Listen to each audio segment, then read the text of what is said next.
All right. Good afternoon, ladies and gentlemen, friends and family all over the world. We're just so happy to come back to you again with another episode of Real Talk with Ian and Ian. I'm just so super excited. I'm smiling. I'm happy because we got one of the biggest smiles that you're going to see, you know, from the four-time Olympian, for current coach, and she has a lot going on for her. She has been around for more than 15 years plus, just as a collegiate, a professional athlete. Now she's into coaching.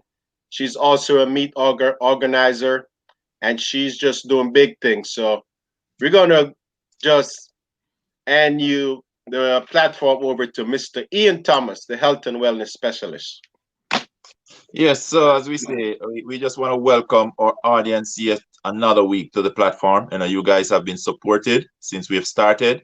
And each week we try to do our best to bring you someone who is able to inspire, educate, and basically uplift you. Wherever you're sitting this afternoon, we just ask that you just sit and chill. If you need to get some water, some red wine or something, I ask that you just sip on it because this afternoon is going to be interesting, as we have here with us Aliann. And Aliann, four-time Olympian, but she's also a Guyanese. And I have to get into that part of it. What make the Guyanese so resilient, hardworking and everything. So apart from the athletic, which Ian get into a lot, we're gonna get to know her, from her background coming up into her athletic career.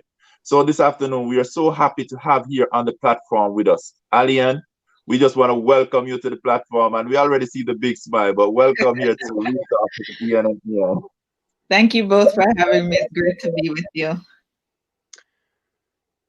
All right, guys. So we're just gonna get right into it because I know we've been, waiting for this day to come, and it's, the time has arrived.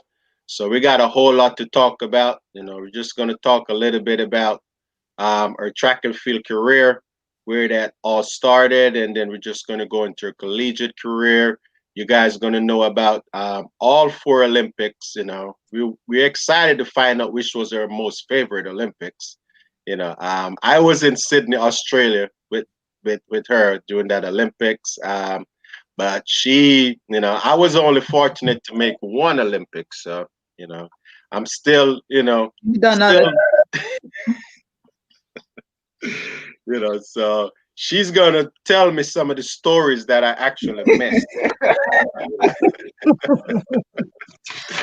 You know, Actually, I was in London 2012 as a coach with the I Cayman remember Islands. that.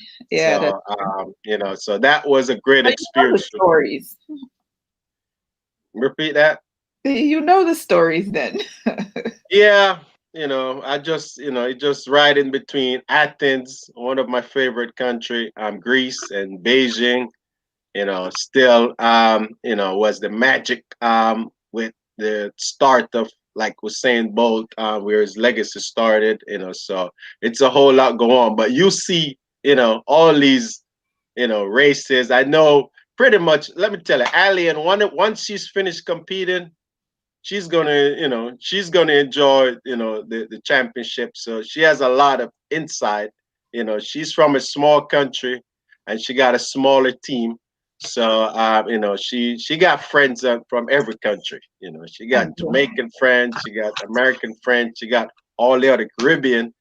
So she's very supportive when it comes down to so we're going to find out some of her favorites. She never get a chance to tell us what, as a spectator, just watching and see what you could remember mostly. But we're going to get right into it. So let's just get into her high school career. She pretty much have moved to New York at the age of 14. So you guys, we just want to find out where all of this started in terms of her athletic ability. I know that she was running around in the Caribbean somewhere in Guyana. So we're gonna find out where she started to develop those early, those little speed and endurance. So Alian, our my first question to you, tell us, when did you actually started track and field, and how did that started? Well, I first started in Guyana. I feel like a lot of Caribbean and South American, it's either soccer, well, football, cricket, or track and field. And I did track and field. I wasn't that good when I was in Guyana. I actually have a sister. She's a year younger than me, and she was way better than me. She went to all the major competitions locally when we were in Guyana, and I was just in the back somewhere, not being a factor. And when we moved to the States, we were in our teens, and I was very small. I was always a small runner, but I was very, very, for what the doctors here considered, I was very underweight. So they suggested that I do a sport, and the activity would probably make me hungrier, and I would, develop a little bit better than I was at the time. And I picked track and field again because I had some experience in it, and my sister was doing it, and she was still very good. So my first experience with track and field here was being the team, because my sister was the team, so we continued to, connect and have some familiarity. That was the end of my junior year in high school. And I remember I came out for track in the outdoor season, and I made the state meet. The next year, my senior year, my high school coach tried to get me to do cross country. I was absolutely against it. It sounded so long, so far, and I didn't want to do that. So I ended up doing indoor and outdoor track, and that year, I won the state championship in the 400 meters, and that's where everything sort of flowed from that. But it seemed like it all happened very, very quickly, because growing up in Guyana, and even when I was running track in high school for the year and a half that I did, I was a very big fan of the sport. So I used to watch the Olympics with my dad, and we used to watch whatever meets we had access to. So I knew who everyone was, and just fantasizing about myself in that role of being an Olympian and things like that. That happened, but I never really put together a path to have it done. And it just sort of, it was in the back of my mind, and then it clicked, and there was no going back, if that makes sense. All right, awesome.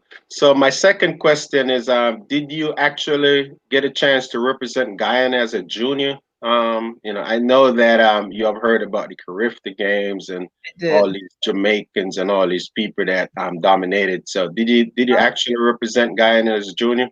I didn't. When I was really good enough to, I think it was either the end of my senior year in high school / the first year of college. I was 17 when I was in college, so I still would have been able to compete for it. But I honestly, at the time, I was petrified of being anywhere alone without my parents. Well, particularly my dad.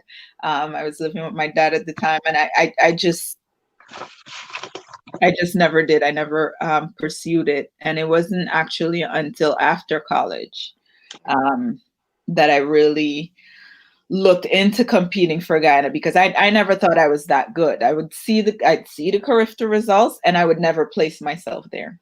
You know what I mean? It wasn't really until college, and I wouldn't even say just college, really my last year of college, where I really felt, you know what?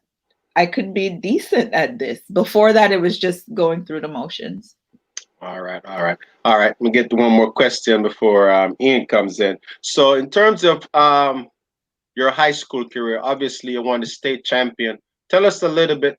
Well, actually, let me move it back up. How was your transition to the United States when you moved here at such a young age, in terms of leaving from Guyana? What was some of the advantages and disadvantages, plus and minus? Were you crying? Did you want to go back home? I think I'm still crying. It was actually a very traumatic for me. I'm very shy. I won't say I'm quiet. I'm shy by nature, and I was 13, 14 at the time. I felt like I was ripped out of the arms of my friends, taken to this cold country. So there wasn't a lot of upside in those early years. You obviously our parents, and I think for all of us, when they bring us here, it's for better opportunities, and it's, to have a better future than we would have at home, or it's to bring us here to get the opportunity to go back home and make a difference, which is what I think my father instilled in me, is that, he wanted me to learn all these things and take advantage of all these things so that I can make a difference in Guyana in particular. But the first year or so, it was a big adjustment period. I barely talked to anybody. All of my friends were my sister's friends who spoke to me, that sort of thing. But one thing I will say is that being in sports did help me. It kind of gave me a bigger platform, and it gave me access to more people. I didn't have a lot of friends in my school, but I talked to people from all the other schools for whatever reason. I think they were a lot friendlier, it seemed. But with sports, I was able to kind of break out of that mold of being extremely shy and unfriendly. So I always credit sports for me kind of having the personality that I do today. All right. So I'm going to take a hold on some of my questions. Over to you, Ian. Okay, Aliann, I just want to say it's a pleasure being here with you, and I'm very proud of your accomplishment. And I definitely had to go right back where it started, right there in Guyana. So could you just tell us what it was like growing up in Guyana and your best childhood memory? I've often romanticized the idea of growing up in Guyana. It was hot, which is perfect for me. The weather was always beautiful. Everything was fresh. When I was much younger, we lived on a farm on the East Coast, so I'm used to livestock. I'm used to having, cows and sheep and pigs and chickens and ducks and things like that, and every fruit tree you can imagine, and climbing said fruit trees. So there's a lot of good things that happen in my childhood. One of my favorite memories growing up in Guyana, and I think I've shared this one before, but I'd started a library in my yard. I used to read a lot, and I wasn't a social person, but I read a lot. And I borrowed a book from the library, and it was a big book, and I stayed up all night reading it, and I took it back the next day to get another one, and the librarian was like, "You didn't read this. You can't check out another book because you're just checking out books. You're not reading them, so I'm not giving them to you." So I started a library in my backyard. I went around, I asked people in the neighborhood if they had any books that they weren't using, or magazines that they didn't want. And my father built me a shed in the backyard, and I set it up, and I had library cards, and people can come and borrow books. And then somebody borrowed a book and didn't bring it back. And I shut down my library because I couldn't fathom losing more books. So I shut down my library and went out of business. All right. That was funny. All right. So also quickly, I've already heard you speaking so highly of your father, basically your parents, and I don't want it to get too far. So I really want you to just tell us something about your parents. What type of appearance were they? And their early influence on you as a child. And maybe I should mention this, but it's not necessarily one of my favorite memories. But you had mentioned that we were always running around in the Caribbean, and my mother was washing clothes one day, and I don't know how it happened, but eventually we all decided that we're doing races, and she came in, and she challenged me to a race. Everyone I'm the oldest, so everyone's a little bit younger. I was like, there's just no way this woman's got 4 kids. I could her. And she beat me. Woo! She crushed me. I was like, how does this even happen? But I think my parents they're very athletic. Neither of them took sports to a level sort of outside of recreation.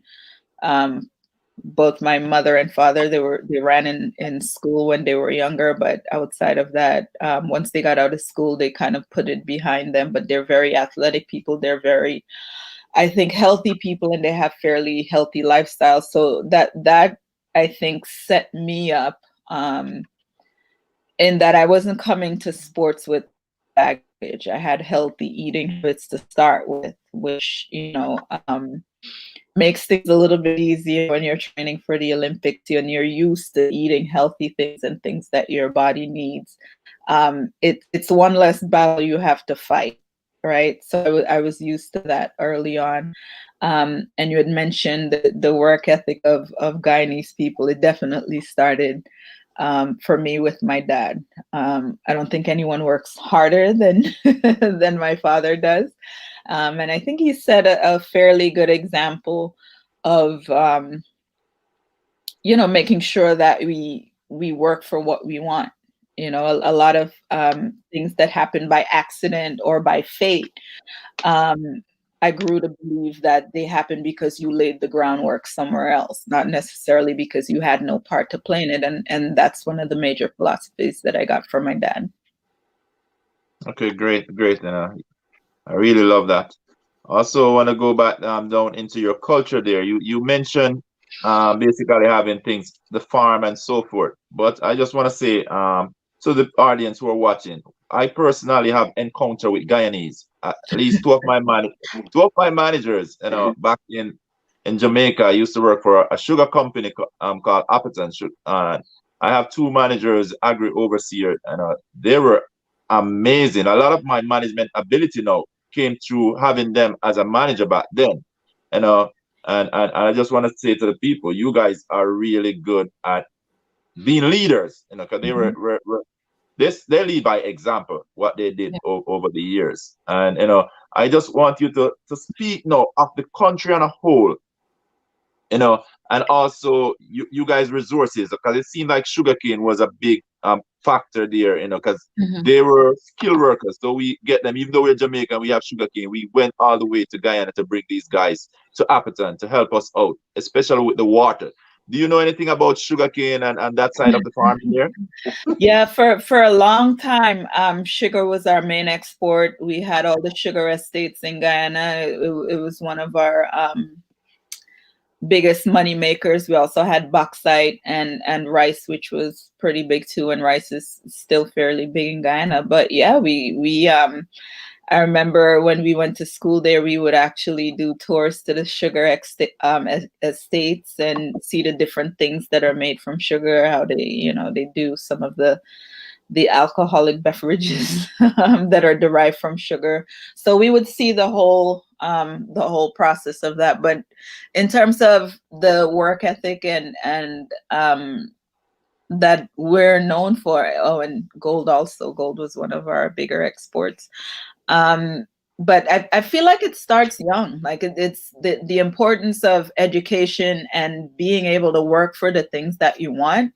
I do find it is quintessential Guyanese. I don't think that we're the only ones that do that. Obviously, that philosophy is known around the world, but I feel like so much emphasis is placed on it when we're young. Like nothing really comes to us. There's some level of working for what it is you want that by the time you're an adult, it's second nature. Thank you for giving us that insight. Back over to you, Ian. All right, so I'm about to kick off this 400 right now. All right. Yeah. But I'm going to transition right into your college days. I wanted to talk to you mainly about why did you choose Manhattan College? I know that just able to win the New York State title. You was highly recruited. So when it was time for you to choose college, how did Manhattan College win you over? They actually won me over without athletics. I don't know if my college coach is going to appreciate me saying that, but I actually wanted to be an engineer. And I'd applied to Manhattan College at the time, and they're still ranked very high now, but they were one of the top engineering schools in the country. I'd applied to a few other schools, and I got into Manhattan College, and I got a really good scholarship based on my academics to go to Manhattan College. At that time, I hadn't won states yet. I won states, I think, June or so. And it was at the state qualifier meet. And I think there was another meet before that I really ran anything faster than 56. It was like 57s, 58s, 57s, 58s, 56 one week, 54 the next week, and then 53 at states. So there wasn't a lot of time that went by from where I was just like everybody else to running 53 seconds. That happened the kind of the last couple of weeks of school. So all the recruiting was done after I decided to go to Manhattan College. And when the coach called me, I thought he was calling because he knew that. So he called and he's introduced himself, and he's got this thick Irish accent, and I am thrilled about it. I was like, oh yeah, I would like to do, and I said to him, but I'm going to Manhattan College. He was like, you are? And I was like, yeah, I'm going to study engineering. And so it just kind of snowballed into that. He made me an offer, and again, this was late in the year, to supplement my academic scholarship. So for until I switched out of my engineering major and picked up business, I was on an academic and athletic scholarship. But when I switched majors, I lost my academic money and went on full athletic aid. All right. So that's awesome. That's just something that I learned today about you that I never know before, that you actually went to Manhattan College on a academic scholarship. So that was awesome, and that you wasn't really a track scholarship, from day one. So all the viewers, all the young viewers out there, just it's always where sometime you're the direction that you're going, and you don't know how it's going to end. So that was just awesome. So we're going to talk about I was fortunate to actually been over to Manhattan College. I have 3 friends that that went to Manhattan.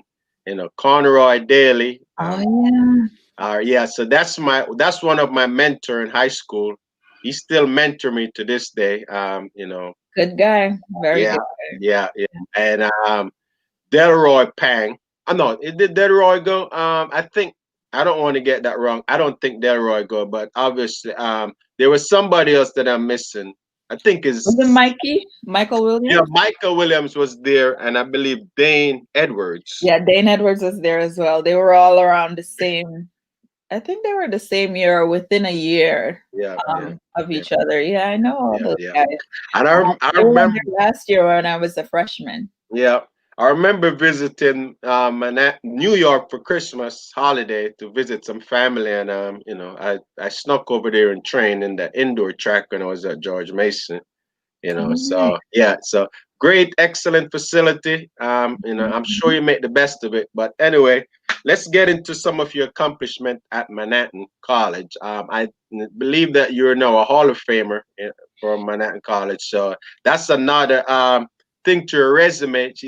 That you guys that we don't talk about that because she has a resume so big that But just talk about how was it like, just your transition? Obviously, as I said, you start picking up once you get in man. What was the motivation? What was the drive for you to, continue to pursue track and field in the way that you start to see the improvement? I think that what happens, one of 2 things happen in your senior year. You're either entirely over it and can't wait for it to be done, and that's how you go through your senior year, or you realize that you really could take it to the next level and you want to go out with a bang. And that's what I chose. I wanted to go out just wiping all the records off the book. My coach had convinced me that it was possible. And so that's what I wanted to do. And it it worked very well. We had a very long talk before it happened, and just kind of setting the ground rules. And it might not seem like it because I'm a quiet person, but I had a lot of questions, and I always wanted to know why we were doing this and how this was going to help and how this was going to work. And he said, "You're just going to have to trust me and communicate better." We laid some ground rules of how we're going to communicate for the next year, and it happened. Everything kind of went as planned. I didn't spend a lot of energy figuring out whether my workouts are going to work or if it's going to get me, where it's supposed to get me. That was my coach's job, and so far he's done a good job of it. He trained. He worked with Conroy and Dane and Mikey, and they were very successful athletes. So I didn't feel like I had anything to worry about.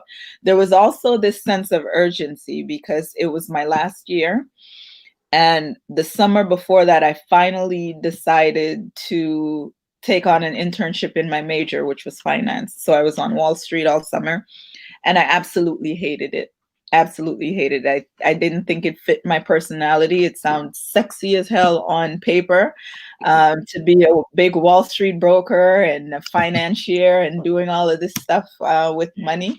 But in practical terms, it just didn't suit my personality. So there was a sense of urgency that I have to be good at something else. I have to buy myself time to figure out what I'm going to do for a living because it couldn't be finance. After my indoor season, when I won the NCAAs my last year at Manhattan College, I ended up being ranked 12th in the world, which was just it was not my radar, right? I'm shooting to be able to do this for a living for a short while, and I end up being 12th in the world. So I think then it really, really set in that this is my path. This is going to be my path. This is what I'm going to work towards. And this is what I want to do. I've always wanted to travel. That all started with my love of books. I wanted to be in all these places that I've read. And I saw it as a way for, I still wanted this big fancy job where I have to wear a nice suit and matching necklace and rings and all this stuff. But this was an opportunity for me to see the world, to do something that I was good at and something that I love, and just to meet new people. So my goal shifted a little bit, and that's what I wanted to do. But I think in the back of my mind this whole time, I was thinking that this is going to end soon. This is going to end soon. You've been to one Olympics. It's a tremendous feat to get to the one. So after every year, I'm thinking that this is it. I'm not going to be as competitive to keep this on for another year. So every year, I'm giving it everything that I've got, and I'm treating it like it's my absolute last one. And I think that's one of the things that got me through, because there wasn't really any saving it. There's no guarantee that I'll be back next year. There's definitely not a guarantee that I'll be in the same position 4 years from now. So everything that I did while competing, every event that I ran, every conversation that I had, every connection that I made was under the auspice that this is going to be the last time. After this, it's done. You got to move on.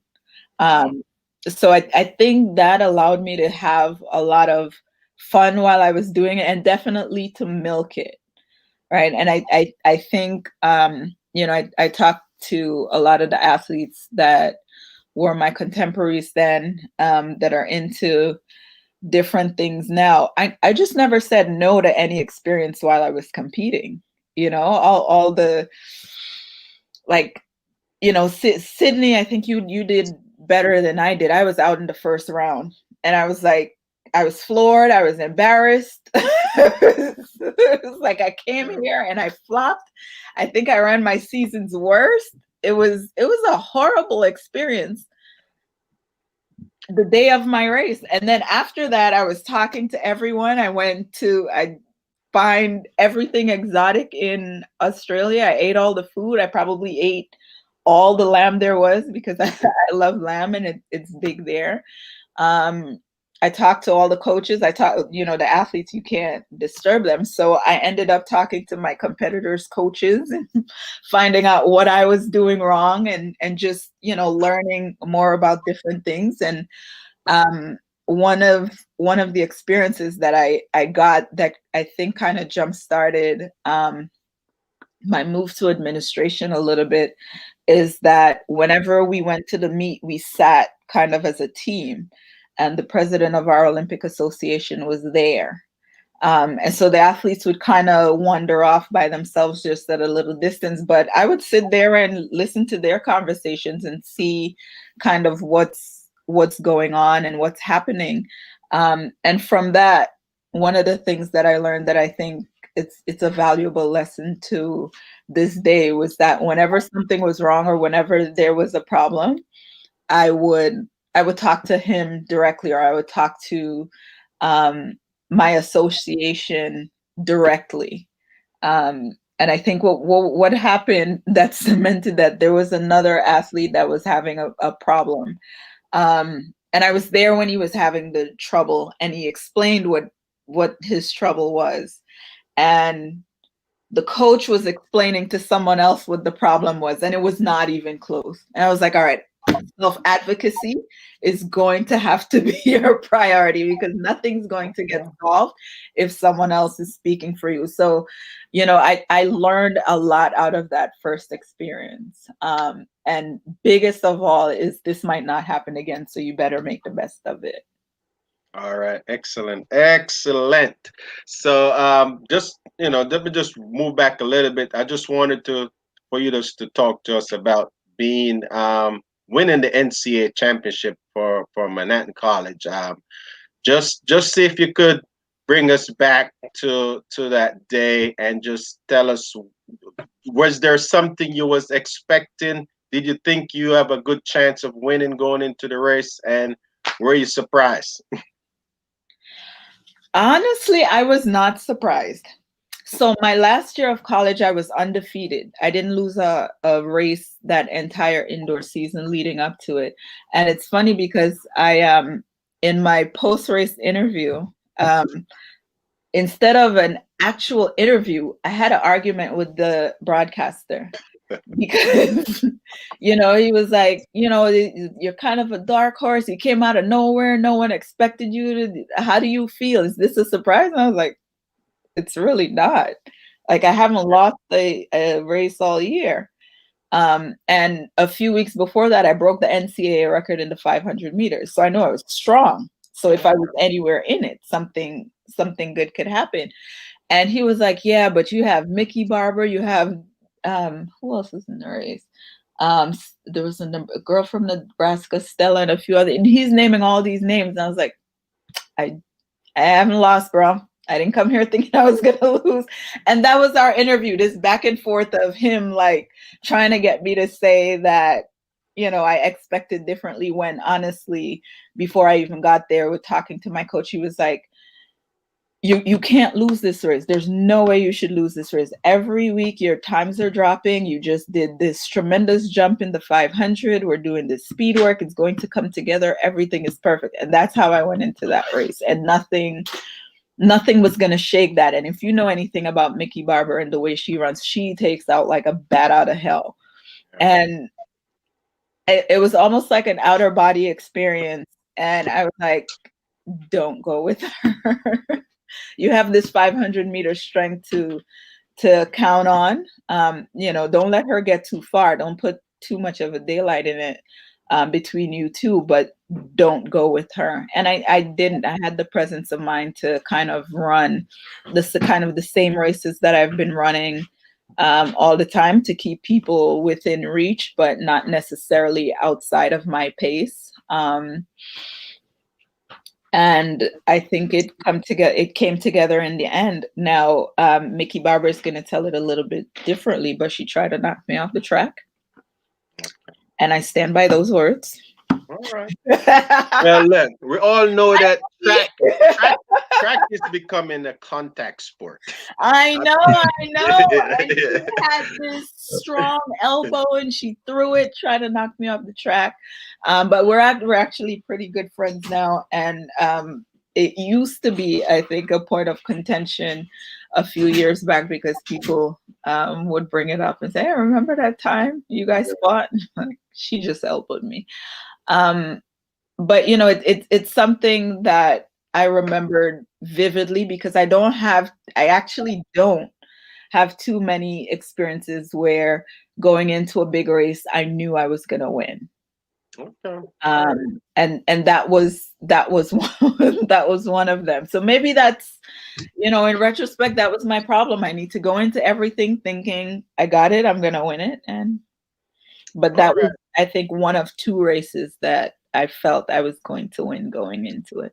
All right. Excellent. So after that race, just how did that change your mentality and your confidence, knowing that you won the indoor championship? And just tell us what year was that, just for the viewers. This was back in 2000. It did a lot for my confidence because, I mean, it was meticulous. Like, we sat down in the beginning, we looked at, my coach and I, we looked at the meets for the calendar, and we decided what events I was going to do at them. This was in the beginning, what events I was going to do at each meet. There were some meets that, that he was just going to have me skip. And back then it was like, and miss a trip, it was like, I don't want to do that. I want to run at every meet. And it was like, nope, this is going to be your rest week. So, everything was meticulous that year. Everything was very planned. Everything was thought out. And for the most part, and I'm not going to say it did all the time, but for the most part, it went as planned. And I say for the most part because there was a lot of times that we had to tweak something. But at some point before it happened, we knew what was going to happen and we made adjustments. So, when I say now, when I talk to my athletes and I say things are going as planned, it doesn't mean that the plan is fixed. It changes over time, but you accommodate for those changes. And that's what I mean when I say things go as planned, not necessarily that we had this thing in the fall and do or die, we're going to stick to it. We had to make an adjustment. And a large part of our adjustments, and being in New York, it's cold all the time. I wasn't getting as fast as I wanted to, but I was getting stronger. And so training and competition had to adjust for that. I ran a lot more 500s that season and not so much 200s and a couple 4s leading up to it. And we did a lot more of race modeling in practice to accommodate for me not competing every week. So, that was kind of the routine for that senior year of college. All right, awesome. I'm gonna get a bonus question, and since you talk about the 500, obviously, I've read that you have ran one of the fastest 500, and I'm just trying to figure out why were you so good at running the 500, knowing that it's not an Olympic event. I don't know. I just feel like with what my strengths are and my body structure, it was, more suited to it. Actually, I feel like I'm probably an 800-meter runner. God forgive me for saying this, but I'm probably an 800-meter runner in denial. I did run a few 800s and I got down to 203. The third time I ran the 800, I ran 203 and then I stopped because I didn't like where that was going. But I think I'm probably more of a 4-8 person, so the 500 kind of fit nicely in there. It's not a big event anywhere else, but it used to be a very big event in the Northeast. Like, we have the ECAC conference meet, and that was one of the biggest events at that meet. The 500 itself in the Northeast used to be a very big thing. Okay. All right. So what was your best time for the 500? We want to get it on record. 109. 109 something. Okay. In college, All right. it was 109.23, and at one point that was the NCAA record. And I think Shayna Cox broke it a few years after. Okay. All right. Over to you, Mr. Ian Thomas. Okay, Aliann, as I sit here and I listen as you go over some of your athletics career path there, I just want to say that I'm proud of you, proud of your accomplishments. But I also, apart from congratulating on that journey, I also just want to congratulate you on your academics achievement. And my question here, taking it just back a little, is as I look at the side here, I would see a few of your athletes, they're giving a shout out to their Oh, coach. are they? Yeah, they're giving a shout out. And we just want to give a shout out to Chantal Simit there. And we also see Avon, who is giving you a shout out. Oh, nice. Yeah, that's my coach. That tells us something here. Hello, ladies. Yeah. So what I really want you to do is to tell us, and also to the viewers, especially the youngsters who are watching and who may watch later, how important it is in terms of your academics. Because see here, you get not an athletic scholarship, but you got in on an academic scholarship, so which I'm very proud of. But could you tell them how important it is to stay focused in terms of academics? I think your education is a foundation that you can build everything on. And so for that reason alone, I think it's important. Obviously I didn't go on to work for too long in the area that I studied, but what college has taught me is how to learn, which comes in handy because, like I said, I'm not working in finance at the moment, but I can learn anything. That's one of the values of being of focusing on education. The other, I'm sorry, I'm having some issues with my audio. Can you hear me? Yeah, we're hearing you. We're hearing you clear. Okay. Yeah, and so as I was saying, it's a foundation for everything. It helps us to relate to people. It helps us to talk to people. Like I was saying, it helps us to adapt. So I look to do something else and kind of segue out of finance, but having that background kind of helped me talk to the different degrees of people that I had to talk to, removed from finance.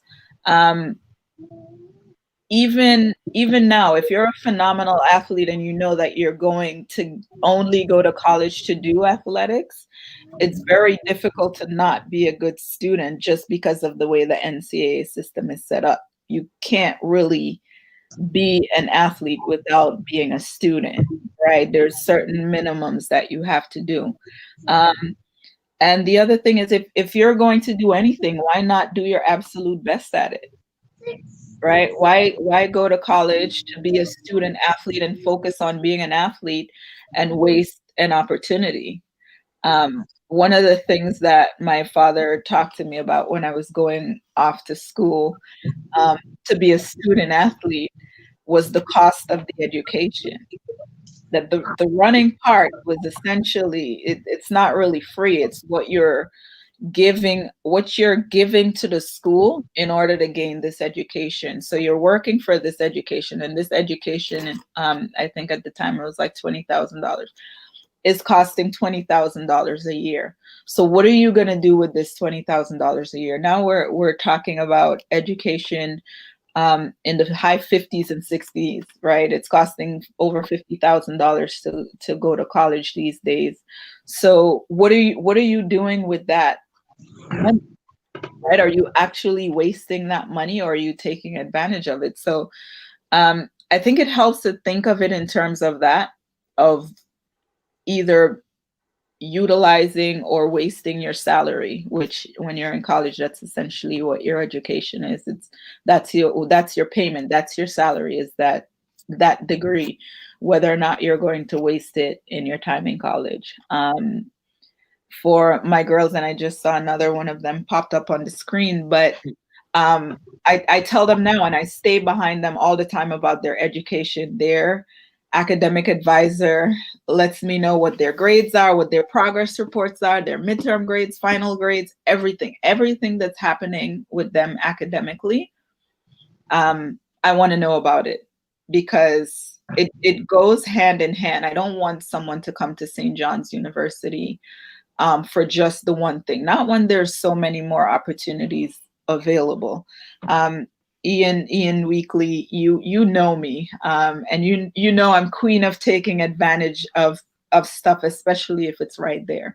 And I think it would be remiss for me to have these athletes come here, no matter how great they are, and not take advantage of the academic opportunities that are offered to them. Okay, thank you very much for sharing there.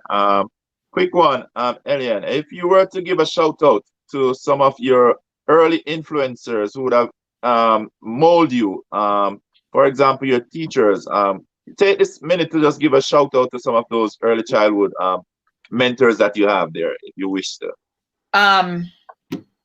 They're probably not watching, which is a good thing. So the first one I'm going to give a shout out to is my first teacher crush, Mr. Cleon Jansen, when I was about 12 or so.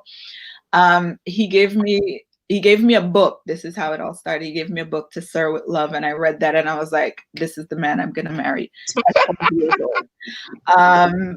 old. My principal in primary school, Mr. Earl Higgins, he was another big influence to me early on. One of the moments that I remembered from him, there was something happening, and usually I have sly comments that would egg people on, and this time I didn't say anything. And so everyone's relaying the story to him, and he turns to me, he was like, what did you say to make it worse? And I was like, I didn't say anything. And he was like, oh, you're learning. And I was like, okay, valuable lesson here. I'm going to take this with me. I had another teacher in upstate New York, Miss Sharon Mitchell. I want to give her a shout out because she was very tough on me, but in a good way. Her expectations were different for me. And she let me know that. Like, I just really thought she was mean. And she was like, you're smart. You can do better than this. And this was an AP English class, and just hearing from her kind of motivated me a little bit. My dad, of course, for obvious reasons. And there was this girl that went to Morgan State, and Ian, I don't know if you know her, Amira Bello. Yeah, I know her real good. She was my shiro, like before anyone else. I was like, I wanted to be I think she was a year or two ahead of me. And I always wanted to be like her. She was, before every race, she was just calm and collected and just smooth with everything, just untroubled. Yeah. Unbothered before unbothered was a thing. So I think of the people that I knew personally. Those are some of the ones that I could think of right now. Great, that's good. It's always good to give a shout out to those early mentors who have basically laid the foundation, that basically help us to propel to our greatness. So thank you there. Another question I want to ask you is, could you basically tell us two of the best advice that you have gotten in life, and also to tell us your why? We see the achievement, we see the hard work, but what is your why? What drives you? It's a hard question. Given these to me in advance, Ian.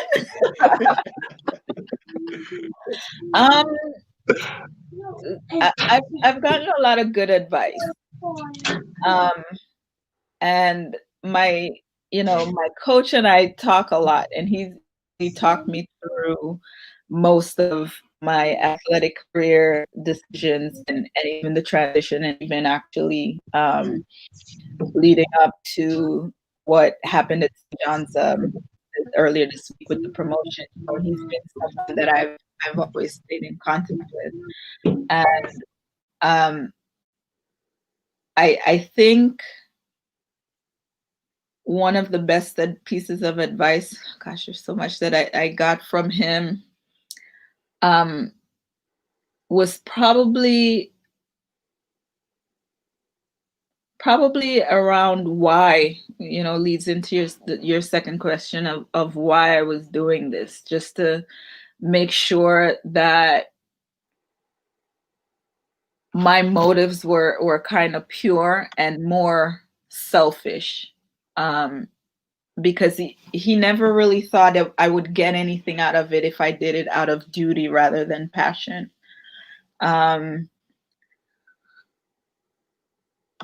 I think another good piece of advice I actually got from Otto Bolden when I was going through a really tough time with the media in Guyana. I think some of them felt that I wasn't performing as best as I could. And they, it's, for a couple of years, I think the Guyanese public had kind of put this faith in me to take us to the next level, which I thought was fair for the most part. But there was a year where I don't think that they felt like they were getting that, especially in the media. And so they were really tough on me. And I'd started initially to respond. And this is right when social media was, becoming a thing. And someone had made a post about it, and I responded. And he wrote me a really nice message and was like, "This is, you don't get involved in that." Obviously, something was happening, and something was happening. My grandmother who I was very close to, was very sick, and I just found it hard to focus on anything else. But his advice was, this is going to take you outside of you. This was going to take you to a place where you wouldn't want to be, because you wouldn't be in control. So just ignore it. It's going to go away. Keep doing what you're doing. You're going to do great, and everyone's going to forget in a heartbeat. And I mean, true to form, it wasn't even a month later before, everything kind of blew over. So, even now I kind of use that advice, because, we are, when we're not quite of ourselves, when we're led by emotions, a lot of time is kind of when we make foolish decisions or say foolish things. So just, I've since then, I've kind of always been mindful about, how I respond, and especially in a public forum. Like, a lot of the things that I want to do and I want to continue to do puts me in a public forum. So just being mindful of how my responses affect that. Yeah. Okay, thank you there. I'll throw this question in there quickly for you. Basically, I want to ask you two things that you're really good at other than track and field. And the reason why I ask you this is that I realize you said you go to school for finances, okay? Mm-hmm. But somehow you did not enjoy that, what do you call it? Now open Capitol Hill, Wall Street type of life. Yeah, I did. Yeah. So you are able to pivot, so mm-hmm. That tells me that, you are able to pivot. So could you tell us two things that you're good at other than track and field, and how important it is to pivot, to be able to pivot? Two things I'm good at. I'm a really good cook. And I'm also a very good gardener. Found that out during quarantine. I've got a green thumb. I had a full garden. I'm actually still using things that I grew over the summer. I've managed to can and bottle a lot of it. But I think it's crucial to be able to pivot. And I didn't answer the question about what's my why. My why is really passion and enjoyment. I enjoy the things that I do, and I think because of that energy, the energy that I bring to it, that energy of kind of knowing it might not last for as long as I wanted to, it's opened doors and other doors for me. But whenever, for example, at a lot of the meets, I ended up in the stands talking to coaches and agents. And at one point I wanted to be an agent. And then, I'm in talking to them and figuring out what they did, I kind of leaned towards, okay, maybe I want to coach some more instead. So one of the things that I picked up while I was an athlete was talking to different coaches about their training cycles. And so one of the things that I learned early on in my, because then I actually took the level 1 and 2 for USATF, was I was really good at periodizing workouts. And that's a little bit difficult for most people, but from talking to these people, I was able to do that. I'm a little bit not necessarily a careless person, but sometimes I can be a free spirit. If I really like doing something, I would invest the time in learning to be good at it, and then figuring out how I can incorporate that in my life to be something that I can earn a living doing. After I phased out of finance and Wall Street was no longer a possibility or something that I any longer wanted to do, I looked towards doing things more community minded and affecting people who were like me, young Black women or immigrant women, and trying to figure out how I can use my experiences and my education that I have so far in that area. And so what I ended up doing was becoming a grant writer, and I worked as a development officer and eventually a director of development, writing grants and trying to get funding for organizations and programs that worked with people like me, young Black women, or education. Those were my two big things, was women in sports and education. So I did a lot of fundraising for organizations and ended up working with one particular organization doing that. So I think being adaptable and being able to pivot has kind of enabled me to be able to make a living doing the things that I love. Right. I wanted to stay in track and field. Obviously, my body gave up and I can't run the 400 like I used to stay in the sport. But there was other ways that I could do it. For example, when I worked at the Armory, I worked with the track and field high school students in New York City, right? And it was an educational based program. It was a college access program, but it particularly dealt with track and field athletes. So that was another way in which I was kind of able to pivot to still stay near the sport. But that was, my livelihood. And same thing with coaching. I did a good job there. I stayed interested in the sport and learning more about the sport and coaching the sport and things like that. And so when the opportunity presented itself to coach at St. John's University, it was right around the time where I was saying, okay, this program is so big now. I'm so much further away from the athletes and closer to the head office than the sports side of it, that the coaching was almost a no-brainer. So I took that opportunity. And I think everything that's happened since then, the last 6 years has kind of been busy. When you look at, the things that I've done with Panam Sports and World Olympians Association, and then within the meeting Guyana, it seems like a lot, but it was just me just going from one passion that I had that came to fruition at that time, and then the next one and the next one and the next one. But it's all kind of fit in because there are things that I've wanted to do for a very long time. There are things that I wanted to be involved with for a very long time. It's just that they're happening now, but the groundwork has been laid some time ago. Okay, thank you for that. Thank you for the ability that you're able to pivot, because you have offered so much to the wider community.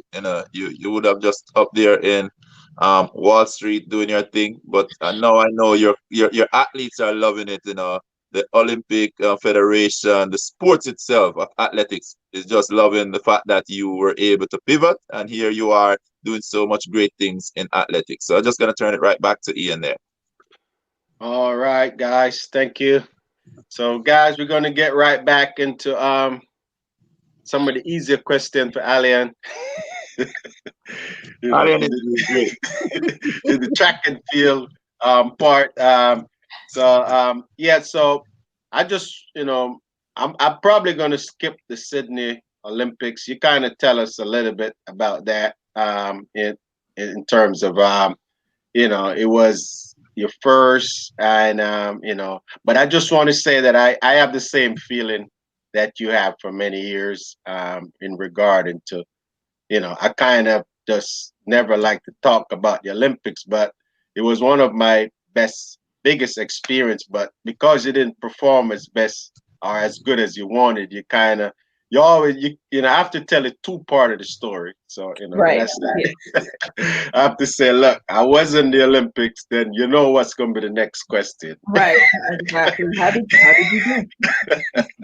So, so that always something that, I just could never able to happy to talk about. But, I come to grips with it right now, so, it's what it is, what it is. It's made you who you are. It's a valuable experience, and it's not, like you said, it's not easy to get to that stage and not do a good job, because that's the part that you're gonna remember. Yeah. And I sat with those feelings for a couple of days and I let them soak in, and when it was done, I was like, you know what? I'm in Australia. I'm probably never gonna be in Australia again. I can't afford to fly to Australia on my own. I don't know when I'll be able to fly to Australia on my own. Why not make the most of it? And I know for you, you talk about now coming to terms with it, but that fueled your passion for the years after that. You didn't necessarily get to another Olympics, but you did a phenomenal jobs at other competitions, at Panams, at Worlds, and other meets like that, and then definitely on the circuit. Yeah. So it wasn't like it was an experience devoid of any value. It was a really tough experience, and it's something that not a lot of people get to say that they did. And you definitely learned a lot from that. So it's, it still has its tremendous value, even though it didn't go quite as planned. But gosh, Well, I thank you for that. The good thing about it was the following year was my best year, so I ended up ranking 8th in the world. After the disappointment in 2000. So I'm just going to ask you the same thing. How did competing in your first Olympics? How did that? How did you feel about going forward? What type of inspiration, motivation did you get out of that? And I think a lot of what I said before holds true still. It was very disappointing. It was very, very hard. But again, I looked at it as this was a great thing to happen. Not a lot of people are going to be able to say that they did it, and it might not happen again. So now you have, what are you going to take from this as a learning experience? And then how do you want to see it, knowing that this is the last thing that you would have experienced? This is the last race you would have run. This is the last experience or the last Olympics you would have been to.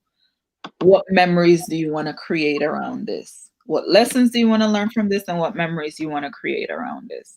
And that's essentially what I took from it. I found out for the first time that I was able to get fat, because after being in Sydney, you don't get to leave early because it was there. So I was there for the duration of the games, which was like, I was there for about 3 weeks. I'm out of round one. I'm day one, round one. I'm out. I'm free. So all I'm doing is eating good food and putting on weight and seeing everything, and talking to people, and learning about people and trying to figure out things for myself. I mentioned just a few months ago, I decided that I can't go into finance because it's not for me. So I'm talking to all these people that are now doing what I'm doing, but are also trying to figure out life after that. So that's what I learned from the experience, is that, sometimes the best resources that we have are the people that are in the boat with us, the people that are there experiencing the different things with us. So I just, ever since then, I've made it a point to make sure I talk to kind of someone at every level at every competition. All right, awesome. Well, I'm going to move along. So we're going to close that chapter in Sydney, but I'm going to move along to the Commonwealth Games in 2002. So that's 2 years after Sydney that we're at the Commonwealth Game, and you know, I was able to walk away with a bronze medal. You was able to walk away with a gold medal. Matt. So I'm We going. both had hardware. So that was something to that it's funny because going to the Commonwealth Games, I went with a different attitude. I went with a layback attitude. I did not really think much of it. I was gonna go, change my mind, but it worked out that to date, that's my biggest accomplishment when it comes down to medal. That's something that you could say, that Right. because people don't really remember, the circuit and all those things. Right. They look, Yeah, exactly. so True. so I'm gonna show a little clipping of that race. I know it's a long time. You probably watched it 50 times, maybe. I'm gonna show a little clipping of it, a little part of it that back in 2002 at the Commonwealth Games, this was your first major title as a professional, and I know this probably mean a lot to the country of Guyana to see the flags and to hear the national anthem. So just two in the mid of leading up to another Olympics. So I'm gonna share this on the screen real quick.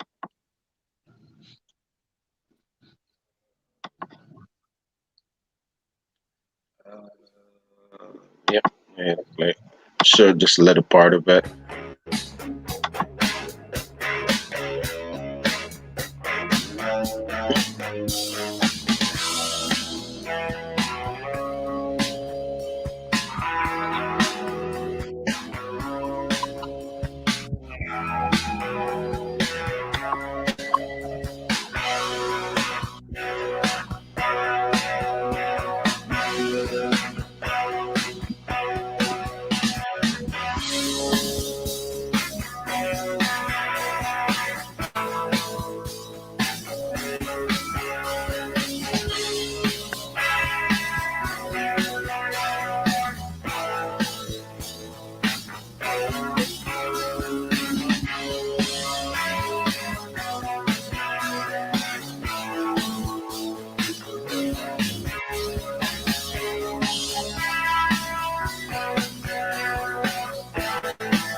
I had hair.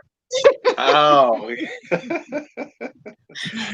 Been a So while. Aliann, yeah, yeah, you're since Sydney. I mean, you just your hair been growing. I mean, you just that was 2 years afterwards. I have you know, every uh, hairstyle on the planet. I don't think there's one that I did not have. I had a shaved head all the way to a fro, locks, braids. I had them all perm, wig, weave. Had them all. yeah.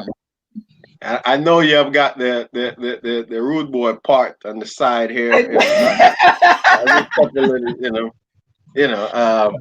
So anyway, that was awesome. Just tell us, what did that mean to you in the country of Guyana that you brought home the Commonwealth Games at such a young age, just right in the prime of your career, that going forward. What was that like?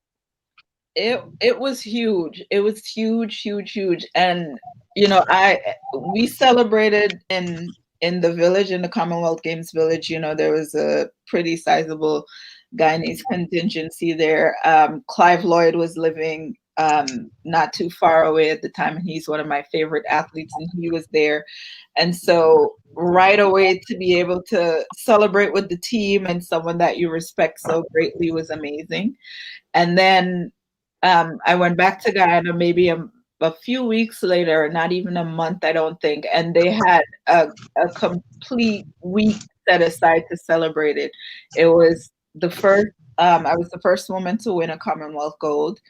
And the first person since 1934, I think Phil Edwards in 1934, was the only person before me to win a gold medal. So it was very significant. For me, the biggest part was to be able to share it with the country, because they flew me home. They had, a parade. I went to all the schools, met the president, met the mayor, and just genuinely just celebrated this great medal for Guyana. So it was a tremendous experience. But having experienced that, it kind of fueled the desire to do more.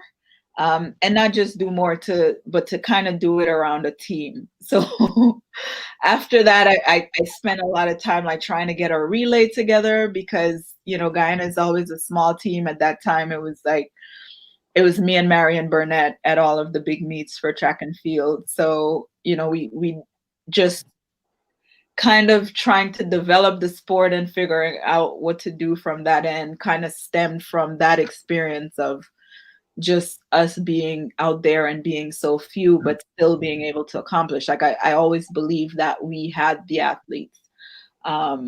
We just are missing a link or two in the development process to get them from grade junior athletes to senior athletes. So again, that's something that's kind of coming to fruition now, but it's something that I thought about even back then. How do we get more Guyanese athletes to have the opportunities to compete at this level? Okay, awesome. Well, that was, as I said, awesome. So, continuous question. In terms of those medals, I know that since we're on the Commonwealth, you went on to win another medal at the Commonwealth game, a silver medal. So you won gold and silver. So that's your collection. Can you just let us know, where do you keep your medals? Do you have them hang up, or how do you like secure those your two medals? I feel like I'm looking at a box that should contain the Commonwealth silver medal. I believe it's on a bookshelf over there. The gold one, honestly not sure where it is. I've moved a few times since then. And when I have my mansion, I'm going to display everything. But right now they're in one of two places. They're either in a safe or a secure chest with a lock and key waiting to be displayed at some point. But I remember this one was left out because it was actually a bronze medal that I received in the race. And one of the athletes tested positive for performance enhancing drugs, and I was upgraded to another medal, or to the silver medal, because of her failed drug test. So they actually sent it to me later. So it's why it's still out and more visible than the other ones are. So you got two medals. I don't know if you send the other one back. Anyway, No we'll hope to see your medals. I think that at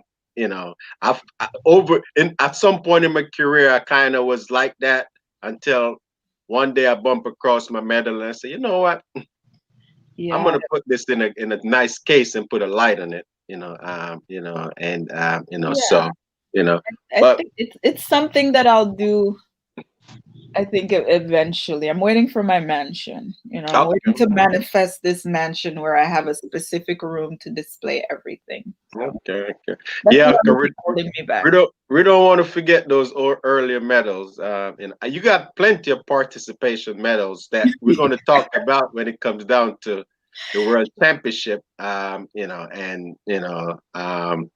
It's plenty of medals that we're going on. So I'm gonna take a break and send it back over to Ian, so we could learn some more about your beautiful country and your culture.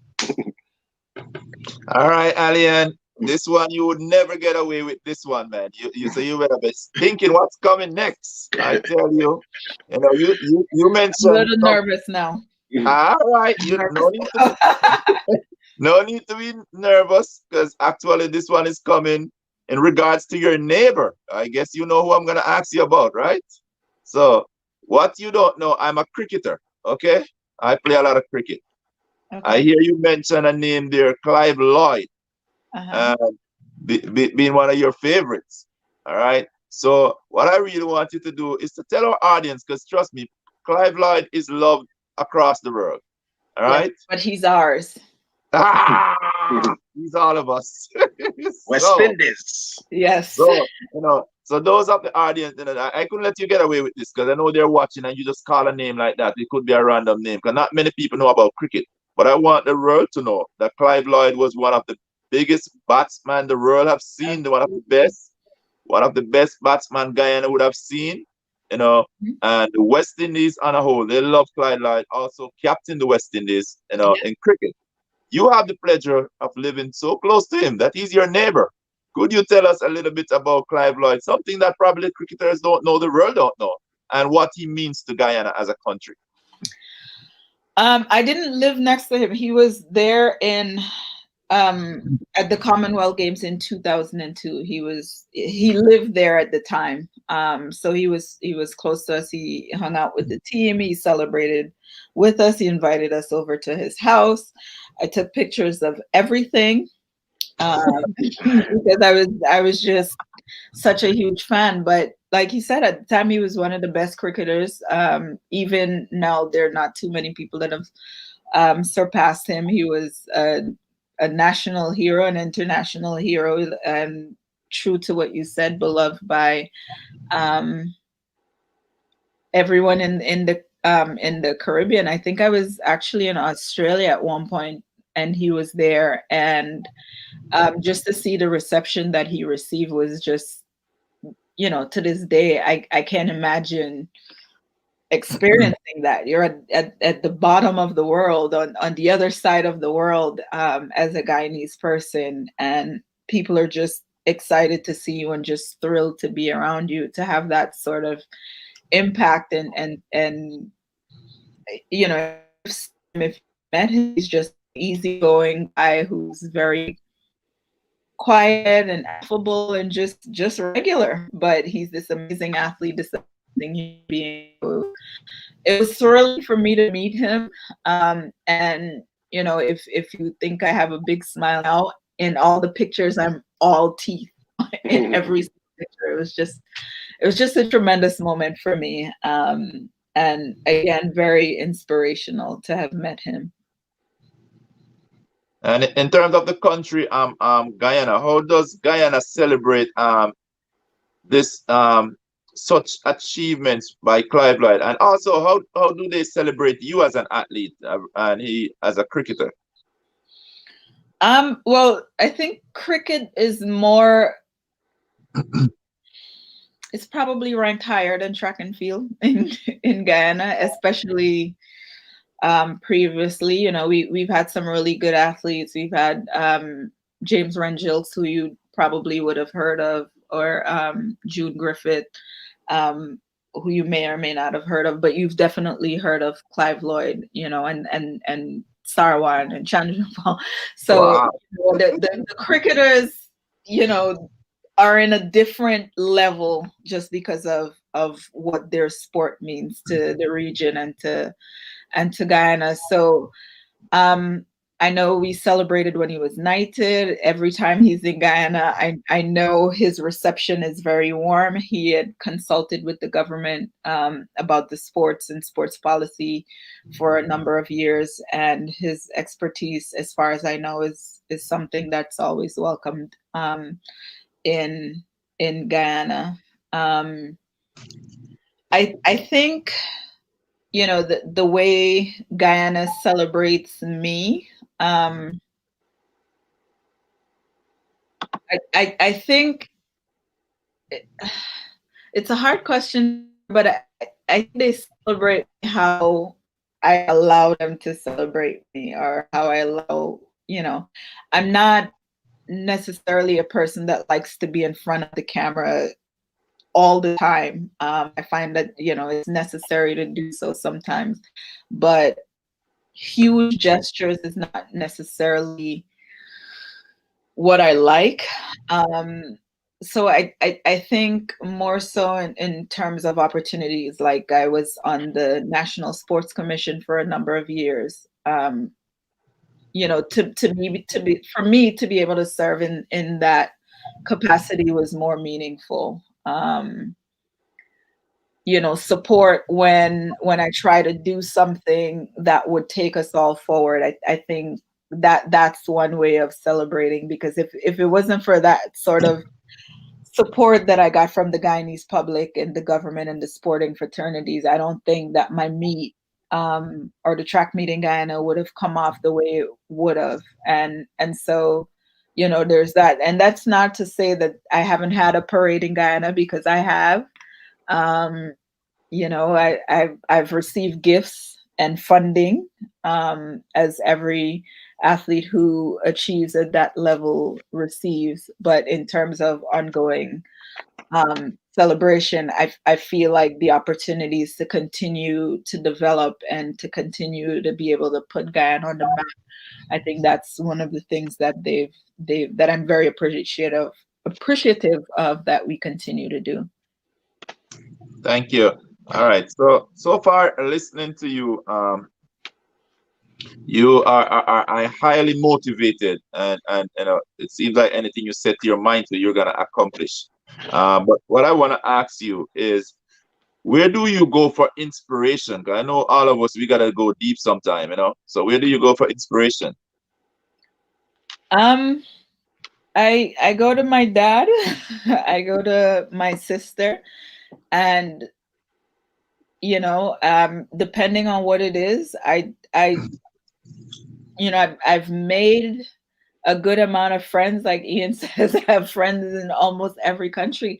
If it's something specific or something technical, I try to find someone that's better than me at it, and connect with them. If it's something that I need to draw within from, and I do this regularly, where if things get too hectic, I spend a day completely by myself. I turn off all social media and all connection with the outside world, and try to figure out where I am as a person, and if I have what I need to draw from, and figure out how to get that. Because it's great when you can reach out to people and turn to people, and they can help you and motivate you and get you on the right track. But being able to get that from within yourself, I think, is more meaningful. So on a regular basis, I try to, spend a day here and there where I'm just meditating and turning things inward, and just reevaluating where I am. Great. All right, quick question here. I know, with all the accomplishment and everything, I know at some point there have to be challenge, and all of us, there are times when it's like the world is falling down on us. And what was your greatest challenge? Whether it be with an injury or just personal, and something that you could talk about. What was your greatest challenge, and how do you overcome?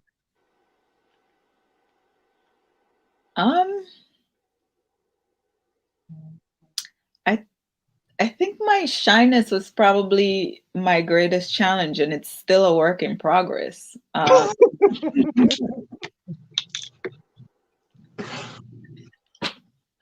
It's true though. Yeah, you with too shy guy right now. Well, no, but okay. So this, right? We started at 6. We came on at 5:45 to prep. At 4:00, I had to get mentally ready for this. I had my sip of red wine, hydrate myself, and to get myself ready. Or otherwise, I'm just gonna sit here and yes, no every question. It's actually a process for me to talk to people that I have to get ready for. It's a real process. But I think I have a handle on it now, in that it wouldn't prevent me from an opportunity. obviously there's going to be some discomfort because it's not necessarily something I like to do, and it doesn't always come naturally, but I know the value of making connections and talking to people and meeting people where they are, so I have to talk, right? And I know I have proof that it's how a lot of the things that I wanted came to fruition. It was because I was able to connect with someone on some type of level, and all of that comes from talking. So I don't allow it to hinder me anymore, but it was something very huge that I had to get over. And even if you talk to the people in my Olympic Association now, like it's a drastic difference now from when I first started competing. But again, like I said, it's something that I have to work on. Another weakness that I think I have is, and maybe as a coach it's not the best thing, and it's something that I've been working on, is that I can see people's potential and I can see how good they can be, if they do this, or if they adapt this attitude, or if they make this one little tweak. And sometimes instead of getting the buy-in first from them, I jump to that place. So then it becomes a situation where I see it for them and I want it for them, and they're not there yet. And I think that could definitely be a weakness. You have to get the buy-in from them before you kind of solidify these goals that you have for them as athletes. Great. So, the fact that you speak about it, one of the weakness that you have actually was one of the weakness that I suffered. I think I'm doing a little better now. And as Ian would say, being shy, I've been a shy person all my life. And I think it's within the last 2 years that I've really started coming out of that shell, Yeah. It's like,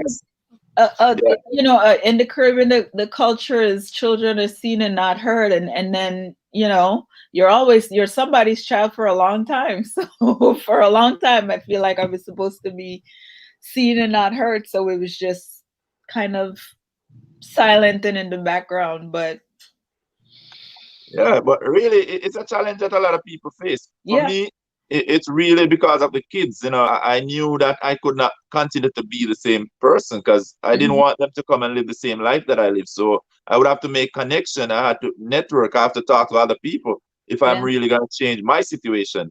And that have really helped me to, overcome, to know that, guess what?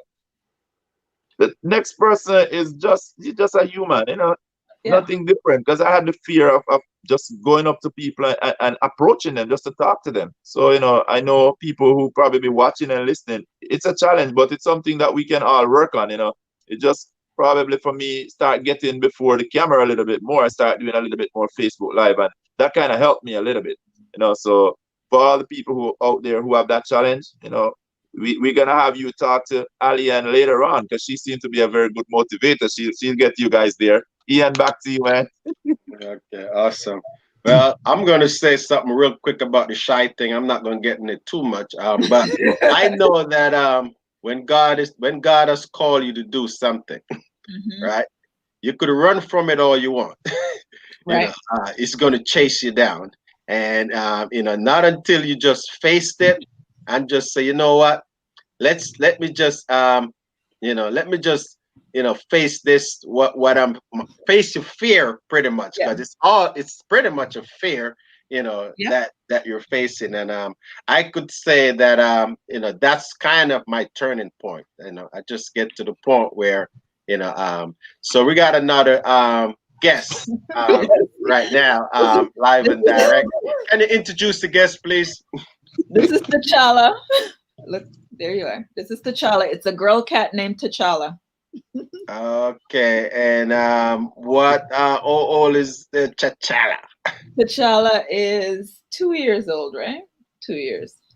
Okay, Okay. All right. We'll be back. Hopefully T'Challa will let us finish. Yeah, T'Challa could come back anytime. No problem. T'Challa also has questions. Yeah. She could come back anytime. So yeah, let her know that. But move on along. I'm just gonna probably ask you two questions. One about World Championship and the Olympics, and then we'll just move on because I want to talk about your coaching too. So just summarize. You competed in 4 Olympics. Just summarize. What was your best Olympic moment and why? I feel like my best Olympic moment wasn't even my own. It was Bolt in 2008. It was electrifying. It was insane, right? To have witnessed that in person and experienced it. And you know how close we are to everything as athletes there. You see him warm up, you see him get ready, you see who is around him, you see the people that he's surrounded by, and then you see the race and put it together like you were this close to greatness, like you could reach over and feel that energy, and yet here he is doing what he's doing, and whatever it is too. But my best finish was in Beijing. I had a great time in Beijing. It was one of my favorite Olympics. Everything was very organized. Everything was meticulous. Everything was good. My last one in London was, I think, obviously the one I remember the clearest. It was the last one. I retired immediately after it. Actually, I didn't even cool down. I was there with my coach. He met me immediately after the paddock. He asked me how it was. He was like, and he knew because it was a really tough year. I had a lot of injuries, and he was like, "Are you done?" And I was like, "Yeah, this is it. I'm done." He was like, "Are you sure?" I was like, "I'm so done. I don't even have to cool down." And he was like, "All right, well, there's a bar across the street. We can take this over there." And that's how I retired from competition, immediately leaving the stadium and going across the street to a bar and indulging in what I haven't indulged in for years. But there's something about each one of them that makes it tremendously unique in terms of what we took away from it, or the lessons that we learned there. And I just felt in 2012 I was physically done as well as emotionally done, and I talked about before, thinking each one, this could be the last time that I'm here, right? But when I'm thinking that, I'm thinking of external forces would force me to finish. I wouldn't qualify, or I would have a slow year, and therefore I won't be back anymore. But in 2012, I made the conscious decision that I'm done. I'm done here and now. I'm not done with the Olympics, and then next year I'm going to try out for the World Championships or something like that. I'm done here. I'm done now. I'm retiring. And I think as soon as the race was over, I knew that. I didn't necessarily know that going into the competition, but as soon as that race was over, I felt like I had enough and I accomplished the most that I was going to at that level. And it was time to try something else. All right, awesome. Yeah, I don't remember. I remember being at the Olympics because I think Sidonie she retired in 2012 because I was over there with the Cayman Islands, and I know that she probably did as much Olympics as you in terms of. She was around for a while. I don't remember she was in 2000. But I definitely remember her at all the other. Yeah. But she's another one that had a tremendously long career. Yeah. So we're just gonna move along before I get rid of this track and field thing. Let's talk about the World Championship. Just give me a quick summary. How did you feel competing in the World Championship? We know the World Championship is every 2 years. You probably competed in like five of those. If I start doing the maths, but tell us about that, and what did you, kind of your best summary of what was your highlights of, competing in so many world championship in your career. Actually, I think between indoor and outdoor is something like 11. Because there was a time where they switched it from odd years indoors to even years. So I think we had it back to back, but it was a lot. But again, another valuable experience, because it allows us to focus on just our sport, something that you don't really get at the Commonwealth Games, the Olympic Games, or even the Pan American Games. So for the World Championships, it's just us. It's just the best athletes in our sport, converging into this location. So it's a very concentrated energy. And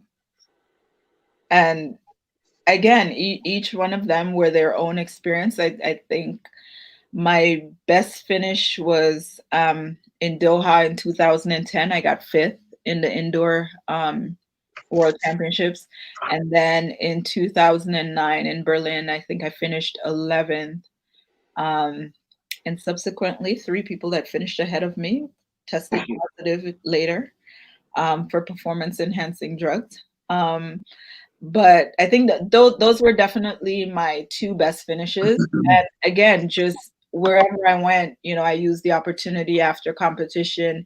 And sometimes we didn't always have it. We'd have to leave right after we're done competing. But again, to explore the country that we were in, learn things about the people from that country, and have an experience outside of just running. Okay. One of the favorite things that someone said to me was in 2016. I was with the Guyanese team at the Rio Olympics as an official there. And we're just talking, generally, and they said, one thing about you is that you'll be somewhere with everyone else and you'll have a totally different experience, because you're pulling from, you're doing everything there is to do, or you're looking at everything there is to look at. And I thought that was a huge compliment, because, when I might not have the opportunity, I would love the opportunity to continue to travel the world. It's one of my favorite things to do, and it's still an ongoing goal and project of mine, is to find ways to continue to travel the world. But when I'm there and when I'm doing that, to be present in those moments and to absorb everything around me and to make sure that I'm learning and appreciating the opportunity that I have. All right, awesome. So guys, we talk a lot about track and field. I know that we could talk all day about track. We could dissect this thing, into different section, but we're going to move along into Aliann. So she retired in 2012, and so we're going to find out what was her next move. What did she get into? But I wanted to ask you, in terms of being a coach, how being an athlete make you a better coach? It's funny, because I thought that the things that made me a good athlete would actually not make me a good coach. As an athlete, I needed to feel things out. I needed to feel what worked. And so that meant that there wasn't a whole lot of talking. Part of it was probably part of me being shy, but I didn't really talk. I would say, okay, this doesn't feel right, or this isn't working. But outside of that, there wasn't a whole lot of communicating. And so I think that's one of the things that I had to learn how to do, or to do better with, was giving feedback, not just, all right, fix this, or if I don't say anything, you're fine. a lot of it was positive reinforcement as well, because, you know, not everyone kind of values that feedback. But when it comes to being able to relate to someone who has these big goals and is kind of lost in the path of I'm here and I'm trying to get to here, how I get there, you know, I have experience with that. I haven't met an athlete who hasn't had the same dreams that I've had. They've either wanted to win the NCs or to go to the Olympics or to qualify for the NCs or all these things. And so my sell to them is I have the answer. It's whether or not, you know, you're willing and able to do what it takes to get there. And so that's something that's helped. And I think, you know, just breaking down goals and experiences and targets into everyday actions was something that I think that I've done a lot with my team, and I continue to do, is, you know, trying to figure out what you're doing every day. You have this big dream and this big goal, and it will seem abstract until you get there. It's abstract. Now, what do you do on a daily basis to make yourself realize and get to that place to where you can achieve it? So we do a lot of talking around things like that, and just breaking things down into smaller bites.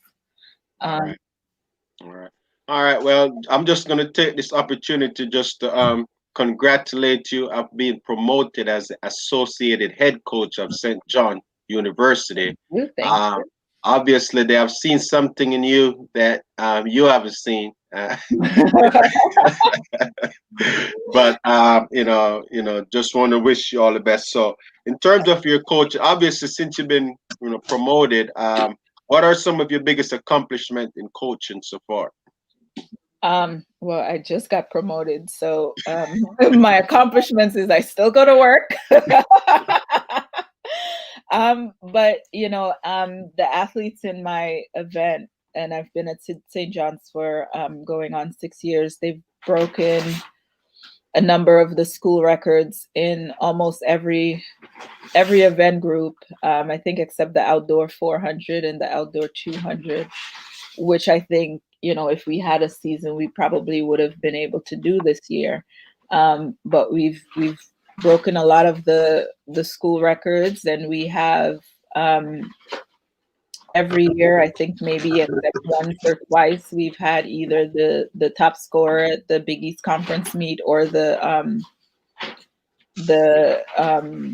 MVP of the meet, you know, on a consistent basis. So those are some of the things that I've accomplished that I think kind of said to the administration, you know, there's tremendous value here, and we want to continue to have this person here and to grow. And I absolutely would be remiss if I didn't say that I'm grateful for the opportunity to be able to continue to expand my role as a coach at St. John's University. You know, it was a way for me to stay close to the sport that I love so much, and also intersects with my other passion of working with young women for their betterment, whether it's through education or through sports. So it kind of ties in with a lot of the things that I wanted to do. And so to be able to do it at this level, and I'll say, you know, I do put in a substantial amount of work because I want to be good at whatever it is I'm going to dedicate the time to do. So I approach my learning the same way I approach my celebration, with a lot of passion and a lot of energy. So if there's something that's going to make me better, or if there are people that I need to be talking to or networking with or interacting with so that I can be a better coach, I definitely make sure I do that. All right, awesome. Over to you, Ian. Okay, Aliann, since we're closing off the athletics chapter, basically, you know, so I don't want to go too far and not ask you, taking away the athletics or the track and field, could you tell the audience who is Aliann at this point and your focus from here on?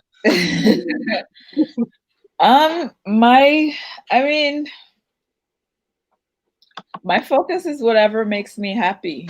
You know, I'd like to be coaching for a little bit longer.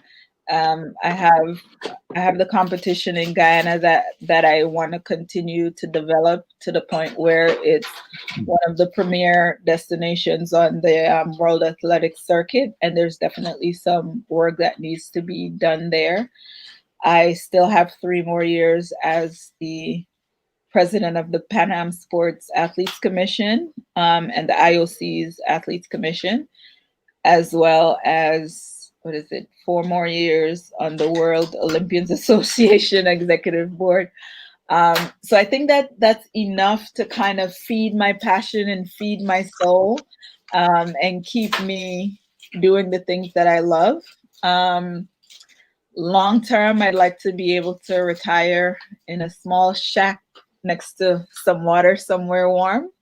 Um, but until then, I really would like to stay close to sports at the highest level.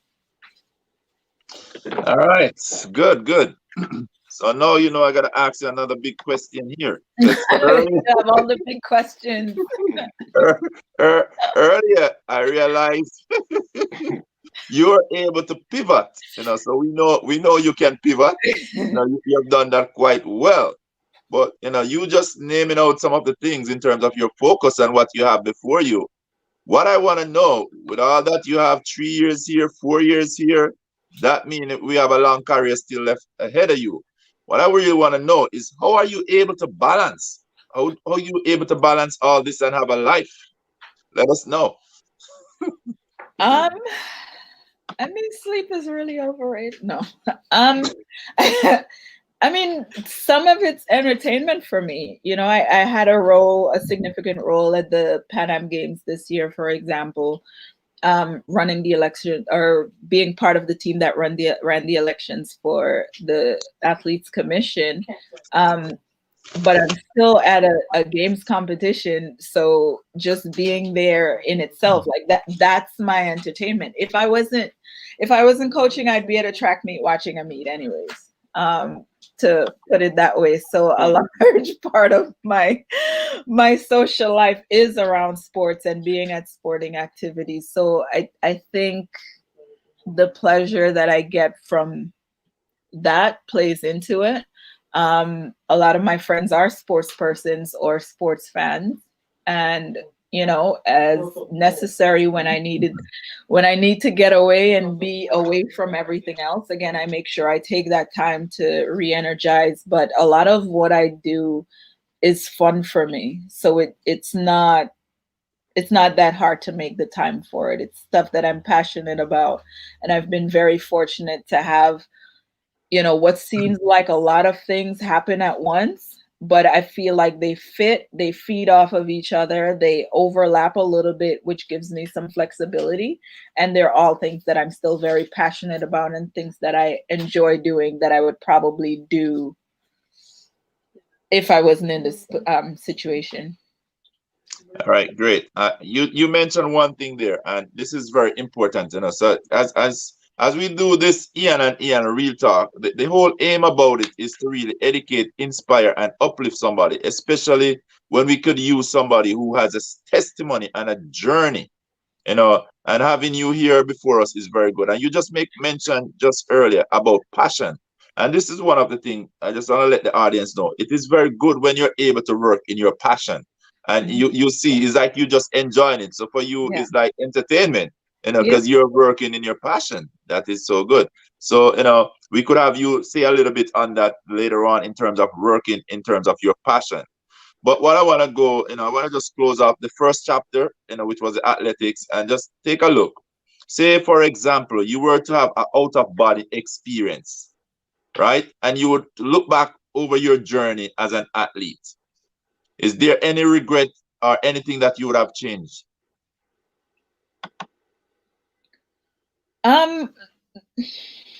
Not really. I don't have too many regrets. The only thing I would change would probably be the length of time I spent mourning over something that didn't go my way. But generally, I think I've done a decent job of picking myself up from disappointments and moving on. That's really the only thing that I would change. And I learned at a very young age from my dad that you do have to make the best of these experiences. And I feel like I've said it ad nauseum so far tonight, but whenever an opportunity presents itself, that's one of the things that I'm asking myself is, what are you doing to make the best out of this and to get everything out of it? You're going to feel bad about certain things, but you can control how long you allow that to overwhelm you before you move on. So, I think I've kind of made use of the opportunities laid in front of me. Maybe I could have been a little bit more timely, but until I'm dead, I can't say for sure that something was a mistake. All right, good one. So now, as we're moving on, I just want you to tell us 2 things that you're most grateful for in life thus far. I'm grateful to be alive. I'm definitely grateful for track and field.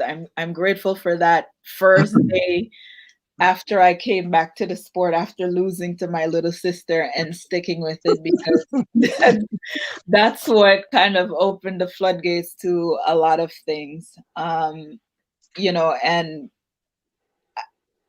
I believe just because of who my parents are and how they've raised myself and my other siblings, I feel like I would have found a way to achieve some of the things that I've achieved without sports, but not in this way, right? Not in this way that's given me the opportunity to do so much that I'm just like, I'm literally just playing for a living. That's how it feels right now. I am playing a game for a living. I'm doing all the things that I enjoy doing, and that's how I'm earning my living. And I think that that's because of sports. So I'm absolutely grateful for that opportunity.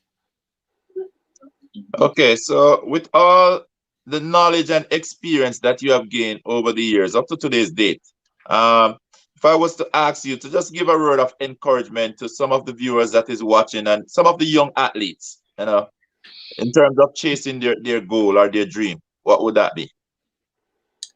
I would say that words and thoughts have tremendous power, and how you talk to yourself and how you think about yourself is extremely critical to the things that you're going to achieve. I see someone's talking about the cat.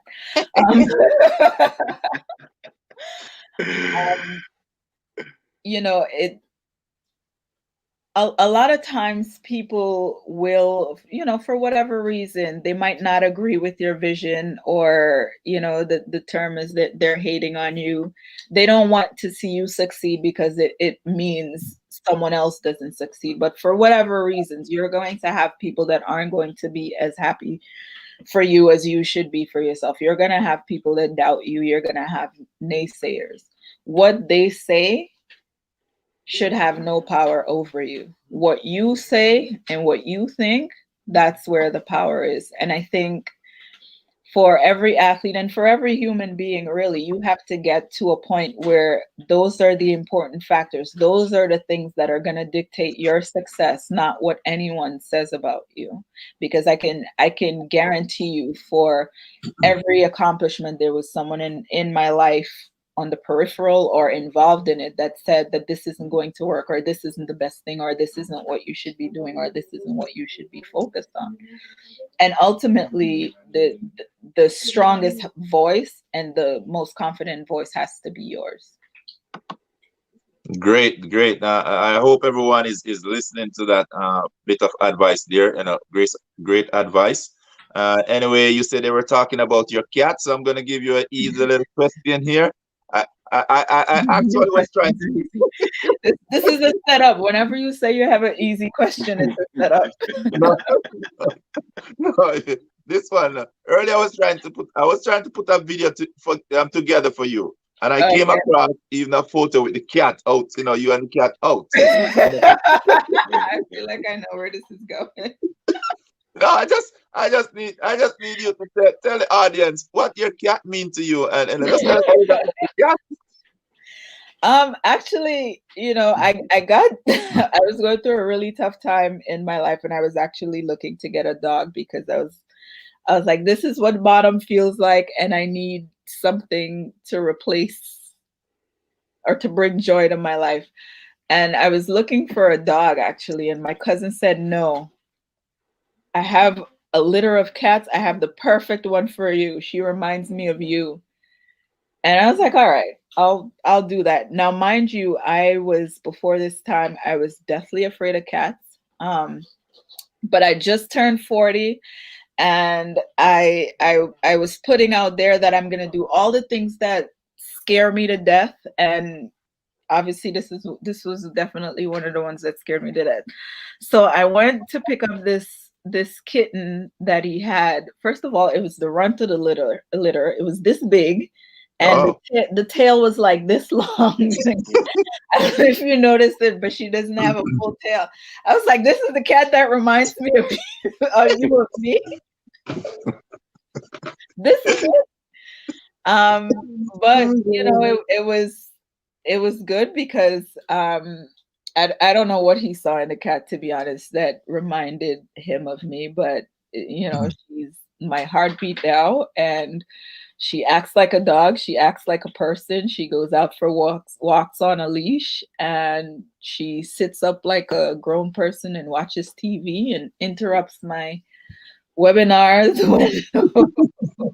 when it goes. By her book's probably too long, but it's just it's a pet that I got when I felt like I needed an additional pull up from the bottom I was in life. All right, thank you very much. Thank you for sharing with the cat. It's a beautiful cat. Definitely, capture me. I saw that photo, and I love Which the photo was it? one with the cat in the leash. I'm gonna still put leash, together. right? Yeah. I'm gonna still get that video put together. It's put together, but it wasn't downloading well, and so I had a little technical difficulty. But we'll have that video after that you could share, and they'll see these beautiful photos, of your journey. And I must say, you take some amazing photos too, because people may thought I know you before. This is the first time I've really been able to interact with you, and I tell you, I love your energy. I appreciate that. Yep, and I saw the photos, and from the photos, there's something that I couldn't go without asking you. It seems like you love your food. I always see you. I'm telling you, I can cook as much as I can eat. I can cook, and I do. Absolutely, I love food. I love everything about food, and I know I post quite a bit of pictures of food, but it's I take exponentially more. Like what you see is nothing compared to the pictures of food that I take. I'm obsessed with food. Wow. All right, you're a healthy eater though, because I see you with one.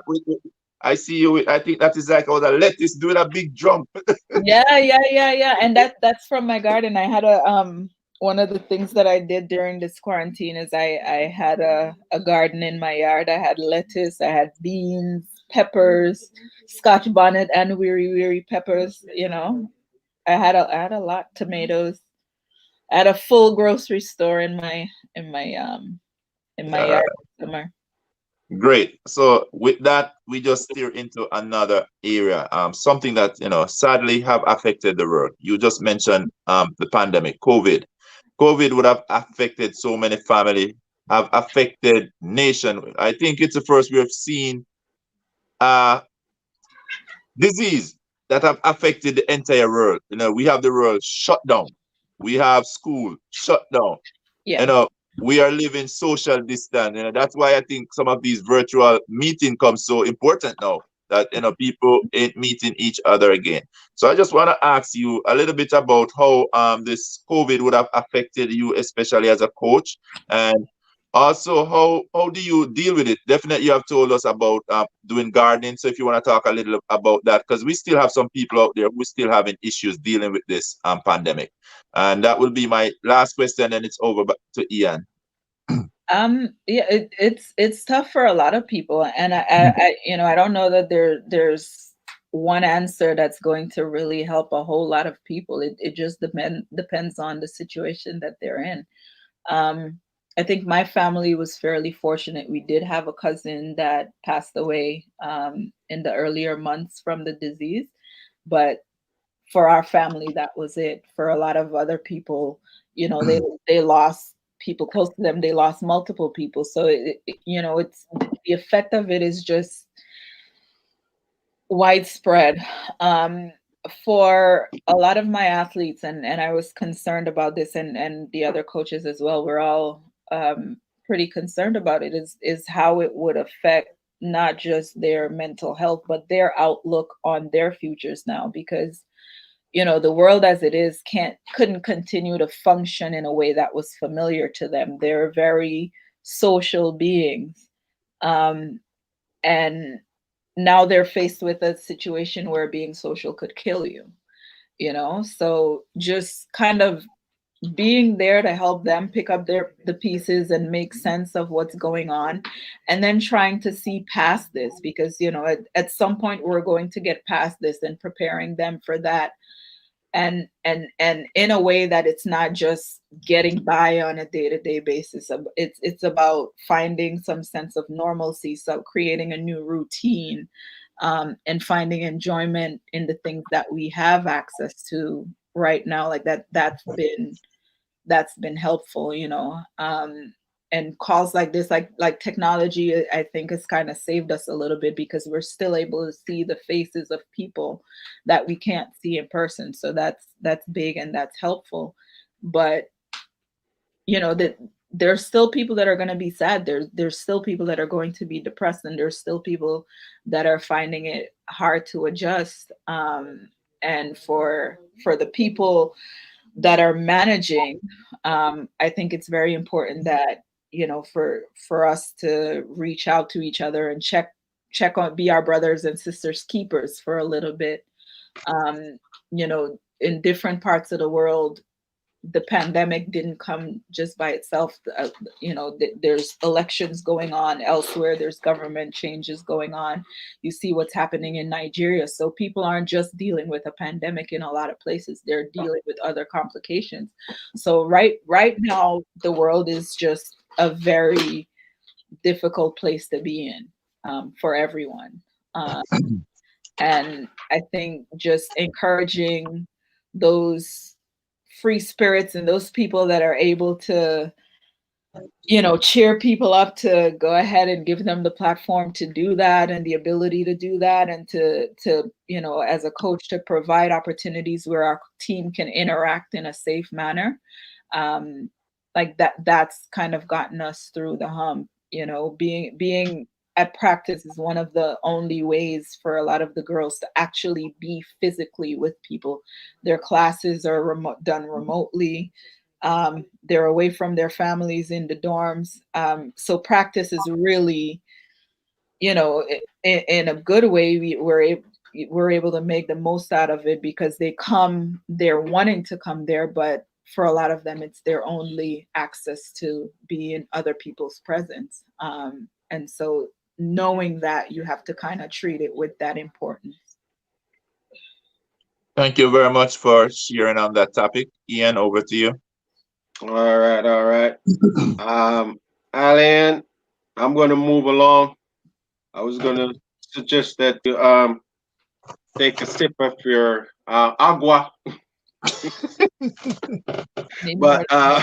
But quickly, I'm going to wrap up the coaching segment. I got like one or two questions about the coaching, and then I'm going to run right into this COVID thing, with regarding to the Aliann Pompey invitation, why that was canceled and all that stuff. So, but what's the most difficult part of being a coach?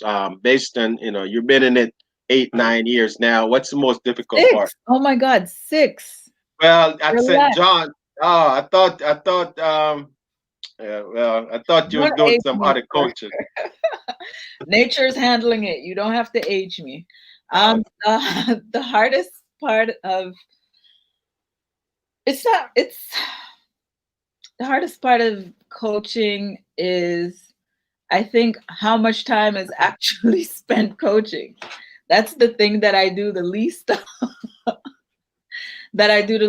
There's a lot more of administrative stuff to do. There's a lot of recruiting. There's a lot of other things. Actually being on the track and coaching is only like what, 2 hours a day, or 2 hours on practice days. Um, but aside from that, it's again something I'm passionate about and I enjoy. So it's not really hard. There might be some challenges that come up with everything. You just have to find a solution to it. But that was definitely the biggest adjustment for me. Like, I thought I was just going to go in and I'm going to have practice sessions all day and then 1 hour at the end of the day and get everything else done. And it was the opposite. I come in, I have 2 hour practice session or 2.5 hour practice session, and the rest of the day is admin and other support work. Okay, awesome, awesome. And this is gonna go right into the second question. I know a couple of your viewers, well, a couple of your student athletes might be, on and off watching. But what are name me like 2 or 3 of your strengths of being a coach? What would you say that you just know that that's my strength, and I know that I could get that done, and that you just feel like you're good at. Um, I think I can relate to them to a certain extent, especially as far as where their athletic aspirations are concerned. Because at some point, it's a little long now, but I was in their shoes, so I think being able to relate to them is one of my strengths. And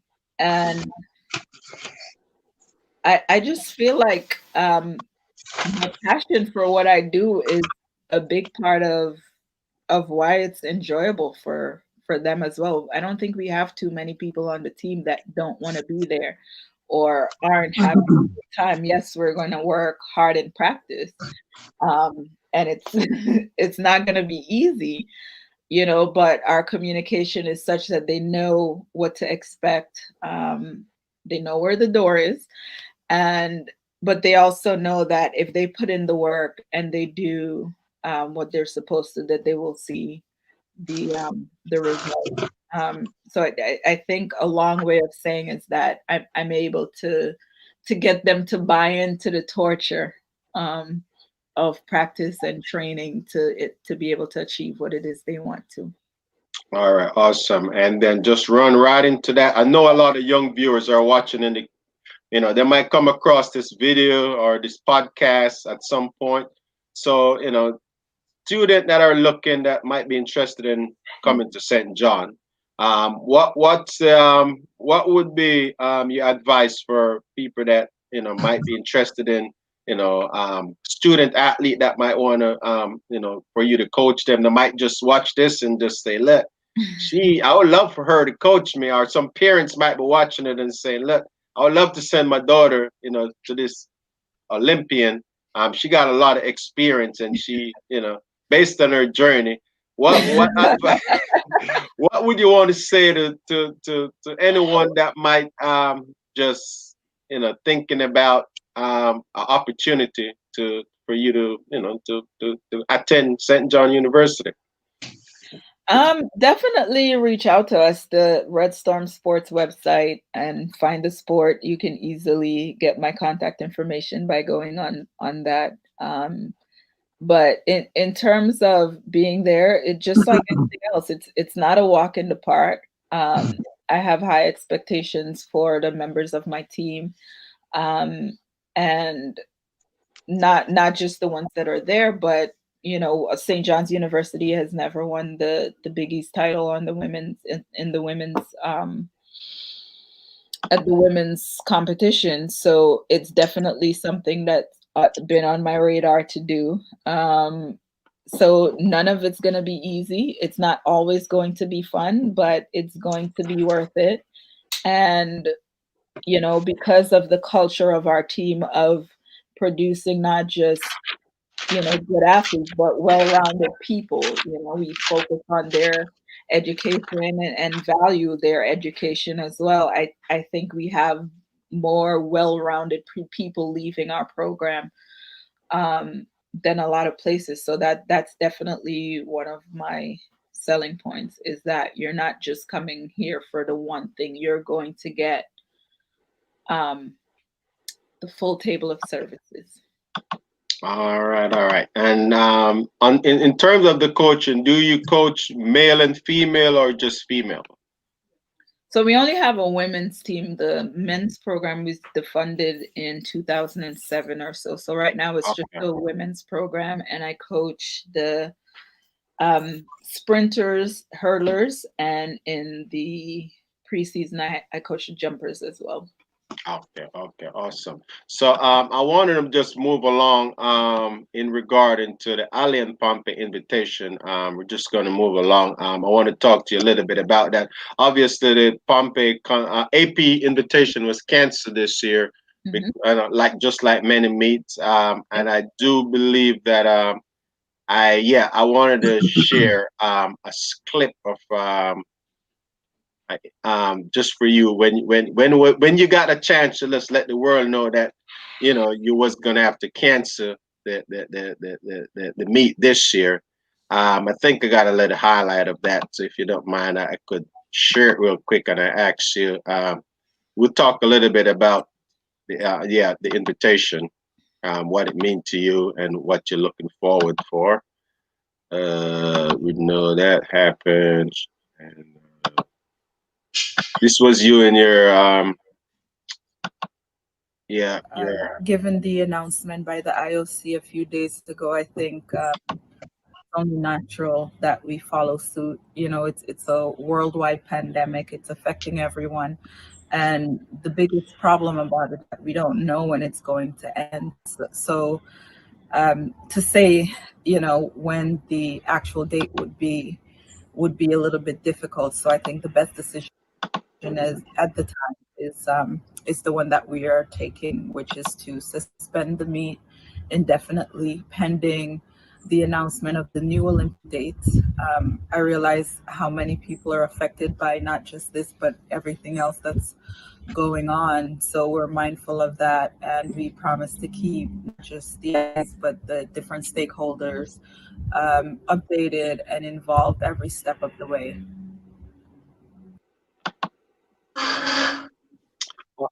All right, so just leading to the Aliann Pompey invitation, just tell us a little, give us a little history about it. I know it's been around a couple of years now, and you know, I know you're looking to grow the meet to even bigger. I know the meet was actually elevated and promoted with World Athletics in terms of it being a part of the Continental Tour, but just take us back to how difficult was that for you at the time when you know that you know you was been preparing and just looking forward to it. I know that there was plenty of other tournament that was canceled, but yeah, but just tell us how you feel about it being canceled and what how things are going in terms of you know 2021.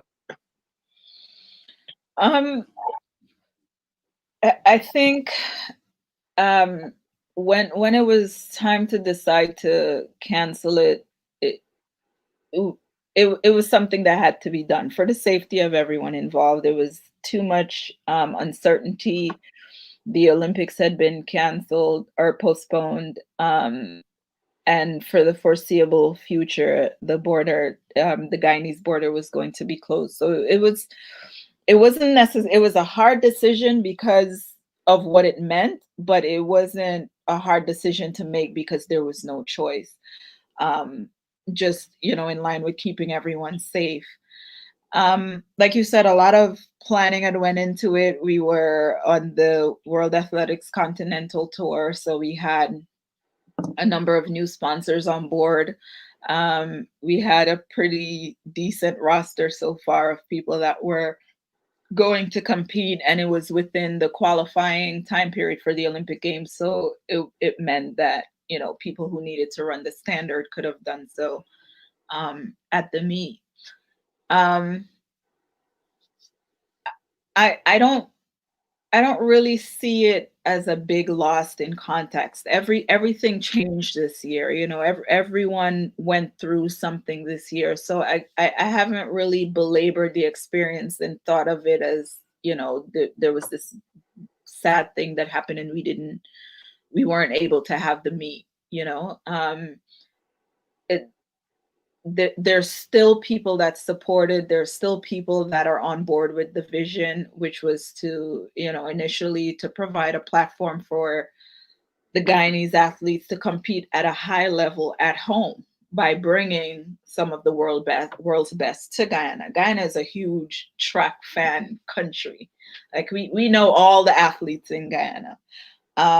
And so to have those people that they would normally see on TV or online or something, to have them there competing in Guyana, and seeing how they match up with our best athletes, was sort of initially what we wanted for the meet. And then from there to continue to grow it, which has happened, over the course of time. It's definitely happened. We had about 6 more events contested on year number 4. This year would have been the 5th year.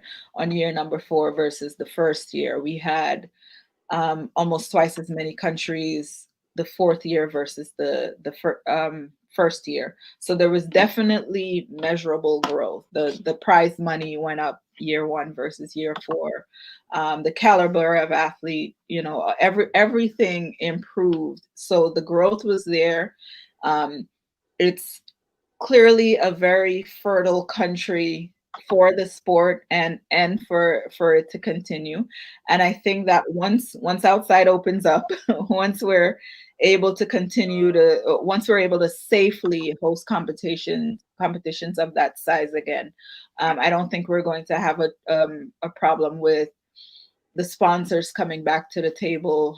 We've had a new government since the last competition. We had a government that's been in power for about a few months now, and I spoke with the minister responsible for sports, and he's very supportive of the competition and what it can accomplish, not just regionally, but specifically for our Guyanese athletes. So he's definitely on board with that, and I think for 21. We can even continue with some of the growth that we've experienced. I don't see it as 2020 growth is going to happen in 2021. I think we're going to exceed that and just keep going, and it'll be bigger. And I think we can get to a place where it's a televised competition, whether that's in Guyana and then internationally. And again, to be one of the top destinations. I want this to be a Diamond League meet before I die. Nothing's gonna stop me from saying that, but that's what I want to happen. There's not too much that I can do and to help the sport and to help my country, and for a while I thought my value was in, there's some younger athletes that needed help with gear or funding to get to qualifying meets, or to hire a coach or to pay for a gym membership, and I would help in those small ways when I can. But I felt like this was a way for me to help in a more long-term and substantial way. And so this is what I invested my time and my resources in doing. And other people quickly got on board to make it what it is. It's not something that I did by myself or continue to do by myself. A lot of people have helped with putting this together and making it successful. And I think with that sort of foundation of human resources that believe in this, that it will continue to be successful. And I really think that we can get to that level where there's a Diamond League competition in Guyana. Okay, awesome. That's very excellent. You just answered like 10 of my questions. It would be short. But just for the record, can you give a shout out to some of the sponsors and the stakeholders that support you during the Aliann Pompey invitation? The government for sure, our Guyana Olympic Association, the Banks DIH, Ministry of Communities, Ministry of Education. God, I should not have let you put me on the spot like this. I need a flyer now. Sleep In Hotel, Quality Plus Foods. And the shoe sponsor? No. Okay. But the drive for sponsorship never Star Party Rentals as well. But the drive for sponsorship, and Sentinel Security, they were actually a tremendous sponsor in the year 2020. They would have funded quite a number of the athletes coming over to Guyana, but obviously that didn't happen. But the drive for sponsorship is the thing that's going to fuel this growth. We have ExxonMobil functioning in Guyana, doing business in Guyana, and not supporting one of the biggest sporting events in Guyana, which in my opinion is a travesty. But there's room for change. But we're constantly looking at opportunities to continue to grow the meet, and that means bringing in more supporters. And I think it goes hand in hand with the better athletes, the more involved the region becomes in the competition.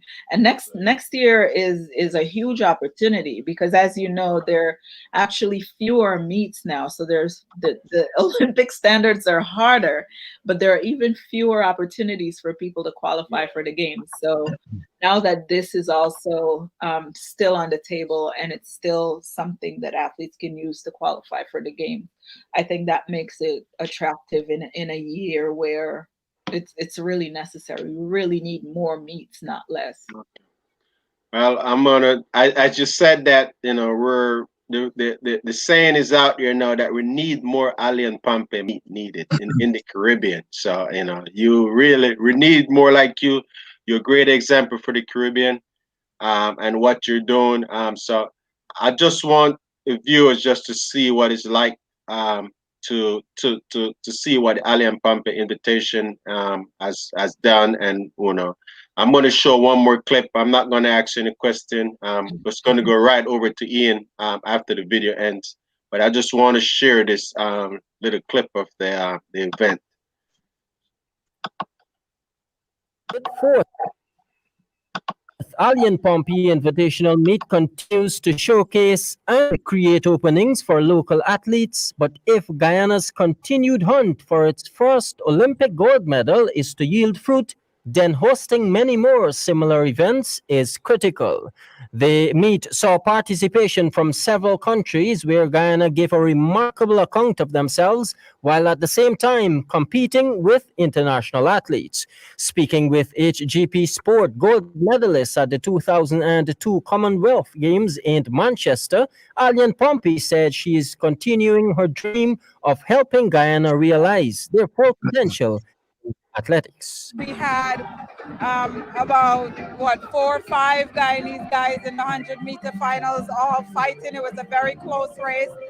Joseph made it look easy, but after that it was a whole bunch of Guyanese people, Guyanese athletes. So there's a lot to do until we win an Olympic medal. Yes, there's a lot that we could be doing, but we're getting there. Within the last 4 years, Guyana's all-round medal count would have improved, with the highest being 28 in 2017, but this can only improve if the business community plays its part.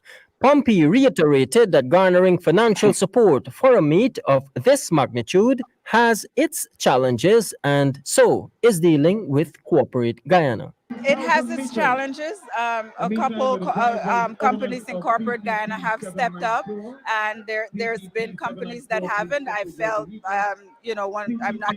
Well, I will call someone else. ExxonMobil didn't contribute anything.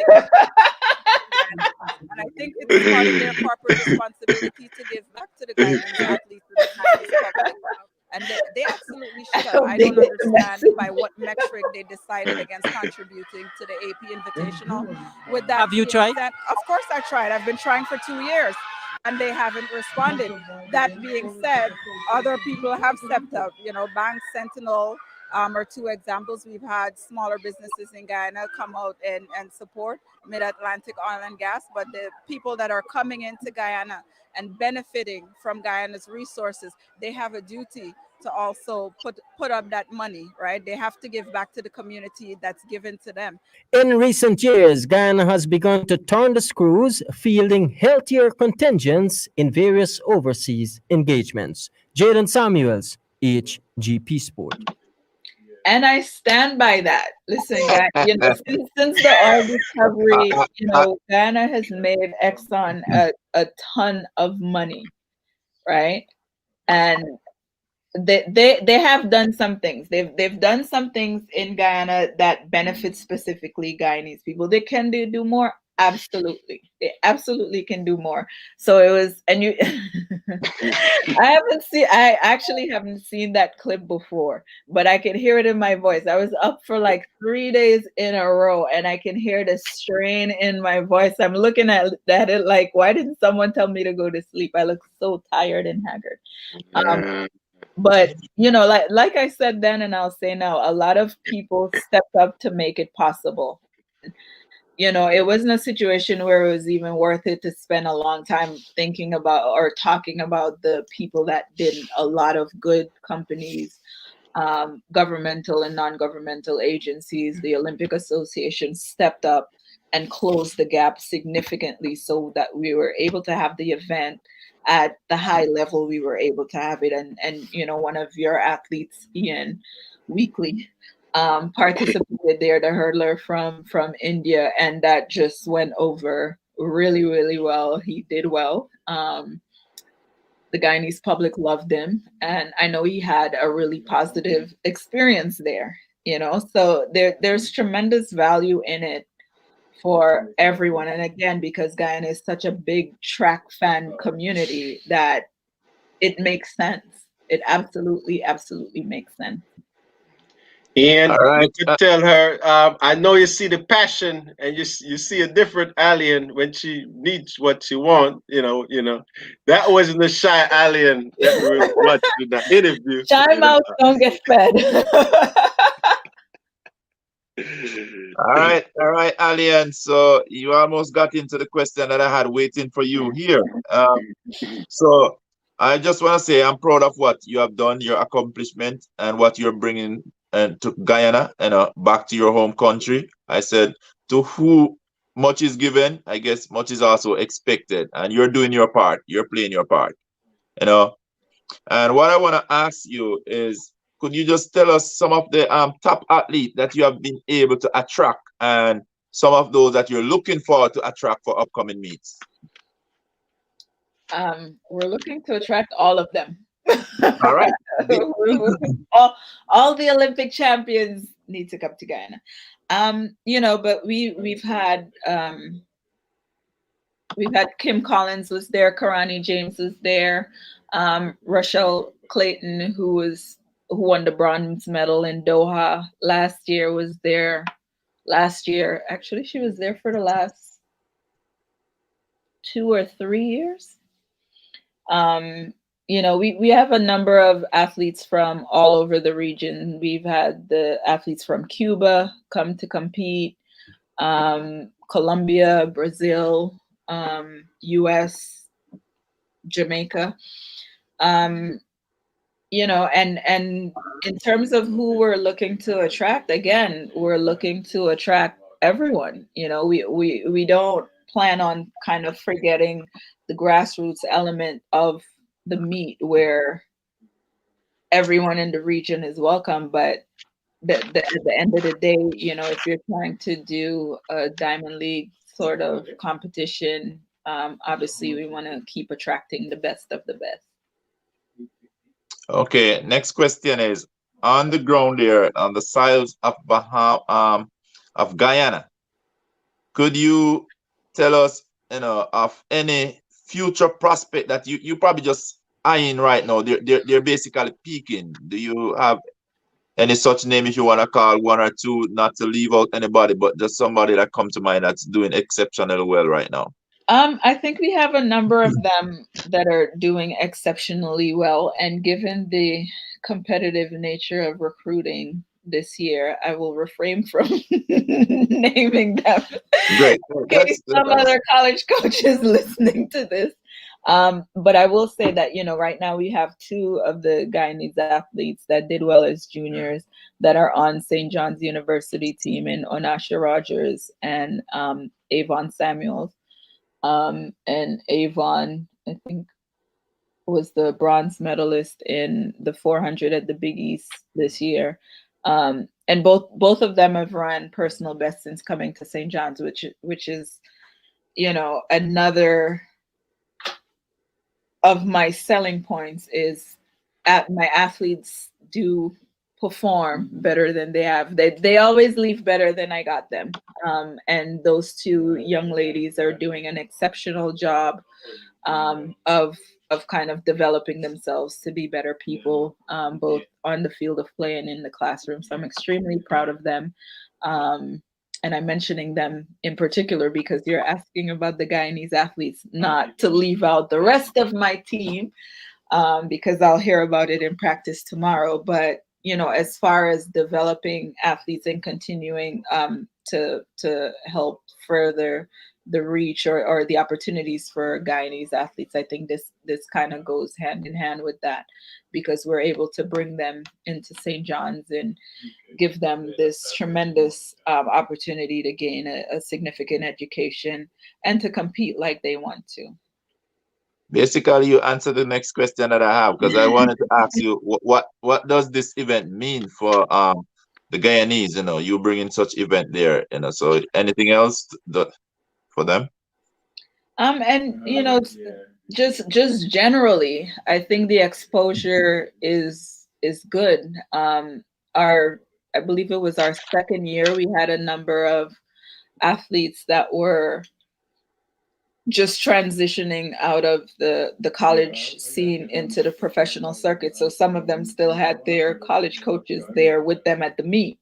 And so what that does is now you have college coaches in Guyana that are able to recruit. So I think the benefits of having the meet and of providing this platform is not just limited to that competition. It's the incidentals that come with it, the exposure, the being able to see the local based athletes compete at home, to having college coaches see them, and then for the senior athletes that are at home in Guyana training, you know, to have agents look at them as well. So I think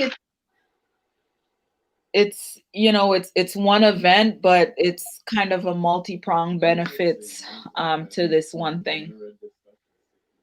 All right, quickly. So this platform, what we do, we allow you to come on here, inspire, educate, motivate somebody else. But we also give an opportunity to you to highlight what you're doing and everything. And also, if there's any heaviness, you know, I also go spiritual, I go forgiveness, all those stuff. So I just want you to say, use this platform. If anyone had hurt you or do you wrong, and you know, you want to just take this time out to say, you know what, man, forget about it. I forgive you, you know. We are all human beings. Anything that you think of? Anyone?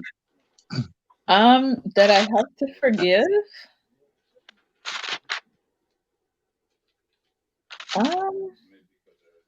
Not really.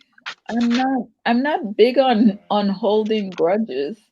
And I think at some point I've pretty much forgiven everyone that's hurt me, or you know, and same way I try to take responsibility for when I've hurt people. You know, if there's someone that used to be in my life that's no longer in my life, I would say to them to know that it's not because I haven't forgiven you. It's just that I I just feel like that's our place now. You know, we've come to a natural end, as it were, but it's not because of a lack of forgiveness. All right, great. So, and that tell me you have a clean heart there, which is a good thing, which would lead into my next question, which is going to be a fun question. In that, We've moved from hard to fun. Nice. yeah, fun. This is a fun one. So God forbid your heart is clean now. God forbid, say we're going through this COVID and somehow we have 5 more days. You know that. Guess what? We only have 5 more days to live, and this is all about you. What would we find Aliann doing, or what would some of the things would you would do if you know you just had 5 days to go? I would get on a plane, go to Guyana. I would have someone meet me at the airport with duck curry. What?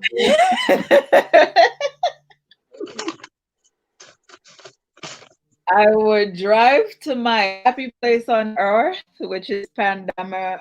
It's an eco resort in Guyana, and I would spend all 5 days there. Wow. You know what? It's a beautiful place. It's on a Blackwater Creek, and I'll send you a picture after. It's on a Blackwater Creek. It's so peaceful. It's so beautiful, and it's a winery. They make wine out of Caribbean fruit. So there's a jamun wine, there's a soursop wine.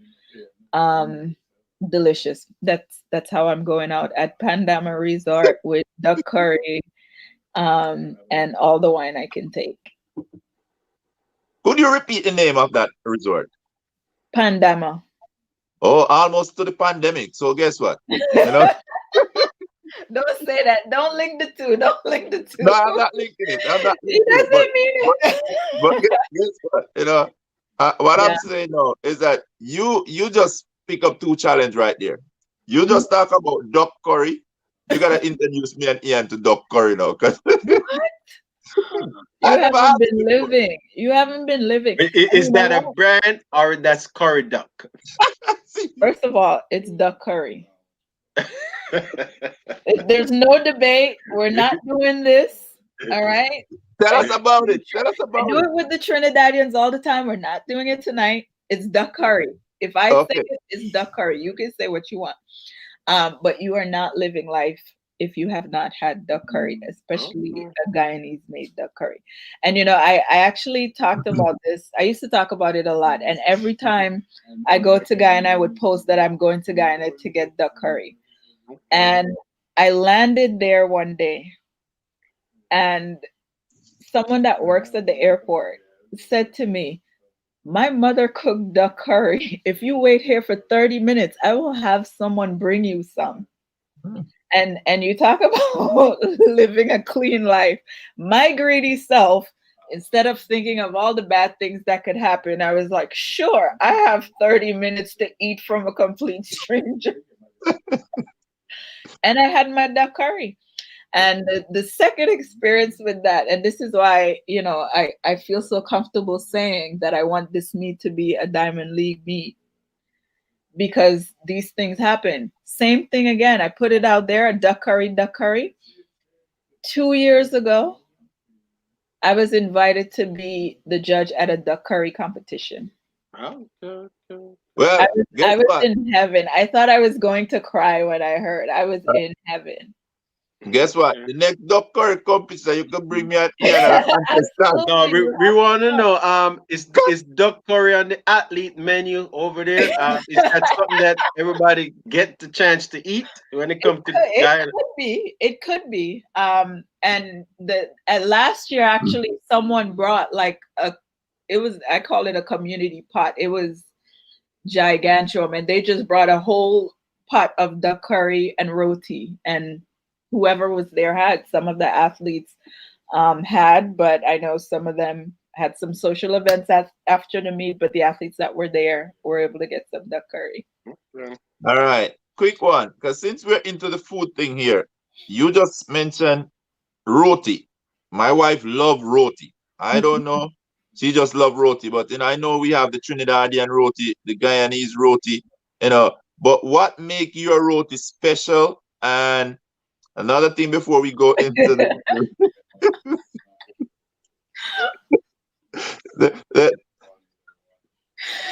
I'm not starting any wars between Guyanese no, and I don't want no war. Trinidadians. But we just want to know what made the Guyanese roti so special, because I don't think I've had the Guyanese roti as yet, but my wife did. No, my wife She did. did. She did. But yeah, but And that's it was why heaven. I'm gonna. This is the challenge that I've already put on you. I'm gonna need duck curry, You and got I it. need Guyana roti, and I want to learn more about that resort. Because if Okay. you have only 5 days to live and this is where you're going, I'm following. Absolutely. Absolutely. It's where you want to go. It's where I go to be at peace.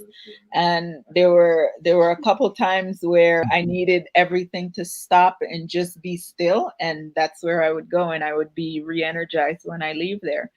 But Is as it far all as you can eat? Is it all you can eat? it is for me. No, at the resort. At the resort. Is it? Yes, Is it? it is for me. But I don't think so. I think Okay. you can pay for your meals, but it's just it's worth it. It's definitely worth it, and it's definitely affordable. And as long as they'll have me, I'll continue to go. But as far as what makes our roti better, I think we just make it with all of our love. I don't know. I've had some good Trinidadian roti. I don't know about Jamaican roti. No, It's I don't think we not. do roti well. I No, Yeah, don't what? I think don't. What? What Roti you and mean? we rice. well that Nah, roti. nah. I don't think we can Man, hold it. I don't think we we, can hold the but we, Trinidad and the Guyanese, man. no, Trust but me. we got the best curry, Yes, curry chicken. So, what you think make roti? All The, Yeah, right, the, it's we're best gonna if you save eat your curry chicken with rice. it. the, Yeah, yeah, man, Leave the the roti roti make a to us. special. I okay. only know like a few spots in Jamaica that really you could get a good roti. In Holland Bamboo, if anybody going to Jamaica and they need roti, they could check out Holland Bamboo. That's where I know, they have some good roti there. But You know, otherwise, and I don't know if this is a surprise to many people, but Barbados has pretty good roti too.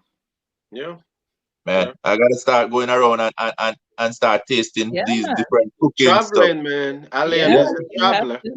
You You have to have All right. travel. All right, Ali, and I put you back to Ian, man, because now I start feeling my belly rolling You for hungry? Yeah. No, I'm about this. This is it for me now. So, I got two questions, Alian, and then we'll let you go. Finish your rest of your wine for the rest of the day. My watercolor. um, yeah. So when this is all done, which it might be another 30 years, oh, you want to be remembered as a coach and as an athlete, and just as an entrepreneur, a businesswoman. Um, I just want to be remembered as someone that was having fun doing what I was doing. Obviously I want to make an impact. I want to make a difference. I want to put Guyana on the map and in the spotlight in ways it hasn't been before. But I want to do so without having to compromise who I am.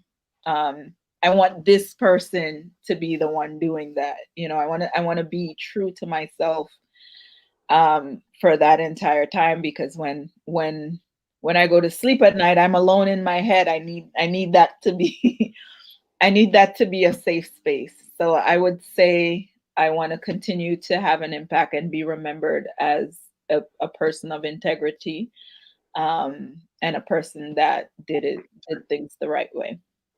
Yeah, integrity. Yeah, that's a big word right there. So you already yeah, if you keep doing what you're doing now, just moving up the ladder, I'm pretty sure that yeah, you'll be winning on those areas. And then before my last question is in 10 years time, where do you see yourself? I know that you ain't we know you're still gonna be coaching, but just You don't have to be too specific about where you want to be, but just say where would you like to where you see yourself in terms of your progress. I know you got big plans for your meet. There might be. I know you got big plans for. We didn't talk much about the World Olympic Association. We already bring. Just want to let you know. On this program, we already bring on possibly over 50 Olympians. Oh, nice. Yeah, Congratulations. yeah. At one point, we got 4 Olympians on there. At one point, so Oh, nice. yeah. So we do that. But I know you're part of the organization, the World Olympian Association. Then the Pan American Athlete Commission. So I don't know if you know, maybe want to be the minister of sports in Guyana, or I don't know where you see yourself, where you plan to go with yourself, but just on a little That snapshot. minister job sounds like it requires much more talking than But as a female that moving up, in the world, we know that time has changed right now, that you pretty much could do anything that a man could do, and even better than some, so you just Yeah. want um it's weird because in some sense I've accomplished more than I thought I would, and strangely not what I thought I would. Like, I've been to 4 Olympics. I've never officially made a final, technically, because people got disqualified ahead of me, but I've never been to the finals. I've never won an Olympic medal. So on the one hand, I have that to celebrate, that I've been to 4 Olympics. Having never won anything or even making a final is in a way a little bit of a disappointment. But I still value those experiences. And where I see myself in 10 years is just continuing to follow the things that move my soul, that continue to follow the things that are important to me. 10 years ago, it wasn't coaching. Like I had a different job, and I was working with a different group of people, and I was extremely passionate about that. And I saw myself doing it for a very long time. And now here we are 10 years later, I'm in the middle of something else that I love, extremely deeply. So that's it for 10 years. I don't know exactly what I'll be doing, but I know it'll be something that I love doing. And by then I would have had my mansion, and I would have a room set aside to have my medals up that I can readily show you. And we'll probably be doing this show in your studio on ESPN Caribbean or one of those TV channels, and talking to Ian and Ian. We're gonna be doing something. We're the future generation. I know. What you've accomplished in the 3 months in itself is significant. So I know you'll continue to grow and inspire from that, and hopefully I'll be doing the same thing as well. Yeah, man. Quick question: Did have you made it over to Jamaica on your travel journey as yet? I've been to Jamaica before, but it was very quickly, and I still feel like I need to actually go and experience Jamaica. Okay. All right. On that note, any final words, Ian? All right. Ian. My final word is basically, I've talked to you, and I'm now listening to Aliann as you guys speak. And what I want both of you guys to do is take away self. Take away self in terms of how you feel about, over the years, the accomplishment. Aliann, 4 times to the Olympics. You said you did not really make it into the finals. Ian, he'd have the same type of regret, in that you feel like you weren't your best self on that particular day, But what I want you guys to know, that, that's you viewing yourself, but us as the world viewing you guys. You guys are champion. You guys are winners for us, because we know it takes a lot to get to the Olympics, even to get to a qualifier. So to make it to that scene, you are one of thousands of athletes who are trying to just make it in to that Olympics. And you guys have done well by just making it there. The rest is history in terms of what you guys have left. Aliann and the people of Guyana, those athletes, they have that performance to look up to you as an athlete and a world champion athlete, not just an ordinary athlete. And even so more, the fact that you're able to come back now and give so much back to the country. When I talk about Ian now, I've seen Ian, we went to the same high school, and he being an Olympian, he leaves a mark on our school. You'll go to devotion and you'll hear the name announced. They're talking about the athletes. Your name is always there. So that in itself, it's a big accomplishment. So not medaling does not mean anything to the people who are watching and to the people that you guys are basically impacting, in terms of you inspire so much, and that in itself, I say it's a winner. So I need you guys to just get over that part of it. If you haven't gotten over it yet, tonight is the night that you guys get over this. Tonight is the night that you guys gotta see that you guys are sitting in a totally different chair. But back then, you're the athlete, but take away that, man. I'm telling you, you guys have now been able to inspire and do so much for the world, the greater good. You guys are force for good. And that in itself, it's a winner. Just to have those letters there, I see Ian OLY, the Olympic beside your name. That is an achievement that many wish. They go to bed dreaming about it. Put it that way. You guys been there. Aliann, 4 times to the Olympic. I can say to you, well done. Great accomplishment, great inspiration. And I just want to thank you that you take the time out to be here on Ian and Ian to share so much of your time with us here. But I know it won't go unnoticed, because many viewers will be sharing in this, and I know they will share from one to another, because you have definitely uplift a lot of people, and you continue to do it in the work and the focus that you have. And that's why I ask some of these questions, to see where you're going, what's your goal, your passion. And we all see where your passion lies. It lies in making the whole athletic federation, the athletic body, everything better for those that's coming up. And you find yourself in a good place. So we're just proud of you, proud of your new job title. Yeah.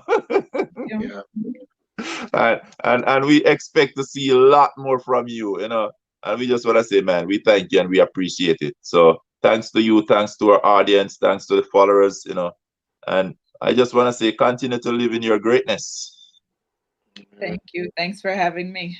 And Aliann, when you write that book, because I know we're prophesied a book coming for you in 2021. We want you to come back and tell us about your book. I see a book from you with your accomplishment from a young teenager that comes all the way from Guyana, and to see where you're at right now. I know you inspire a lot of the younger generation, and I know that you started out as being a lover of books, that you actually have formed that library back over there in Guyana. So we want to hear the full story about that library and and all those books and things that you have in you. So we're waiting for that book in 2021. Got it. Yeah. Just we'll be happy. We'll be happy for you to share a little bit your book when it's out. In the future. All right. So until we talk and see each other and meet up and at some event or something, praying that you stay safe and continue the good work, and we're wishing you all the best going forward in your coaching career and in your leadership position. You know, we're wishing you, we're praying for you that you continue to excel and you know, just continue to inspire as you've been doing. We're just letting you know that you're inspiring a lot. You know, I could see a lot of your student athlete. They just really was excited to actually for your interview. You know, so and then all the people of Guyana, we want to as I said, you know, thank you for you know, everything that you have done to support Aliann. She has done her part, and the work is still going. You know, just listen Usain Bolt last week that, you know, he's just real excited about like his work is actually, it's another job to be done. And he's working harder now than on the track, you know, because, you know, track and field is, for him, it's easy, but, you know, now that he's building a legacy of all the endorsement and the promotion and all that other good stuff, it's like a whole nother race, the whole nother life after. So, you know, we just, you know, yeah. So we just continue to win in those areas, and just, you know, I believe that athletes are very unique. I believe that all the hard work that we're putting in training and dedication, if we apply ourselves to anything that we want, you know, it will come to pass. You know, once you're doing something that you love and you have that passion. So all the best in 2021. You know, for Merry Christmas, Happy New Year, all that good stuff. Thank you. Thanks for having me. It was great talking to both of you. Good meeting you, Ian Thomas and Ian Weekly. Great catching up with you. I think you guys are doing a phenomenal job with your show, and I mean it when I say this is top quality. I won't be surprised if you guys are on TV soon. All right. Thank you so much. We appreciate it. All right.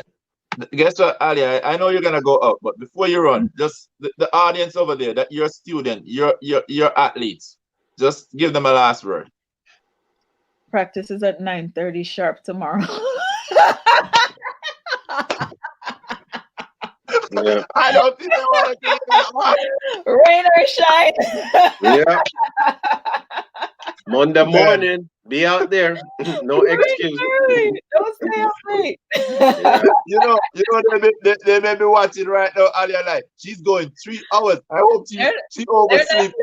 I know they're not surprised that I would have said that's the one thing that I would go out with. But you know, I work with a tremendous group of young ladies who continue to make my job fun and enjoyable, and the time that I do spend with them are the most important parts of my day. So they know that I you know, I make sure that I share with them their value to me and their importance. So when it comes time to tell them what's what, it's okay to do so, because they know where I'm coming from with it.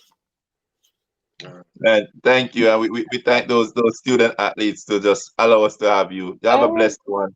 God be with you. You All right. too. Bye-bye. Good night. All right.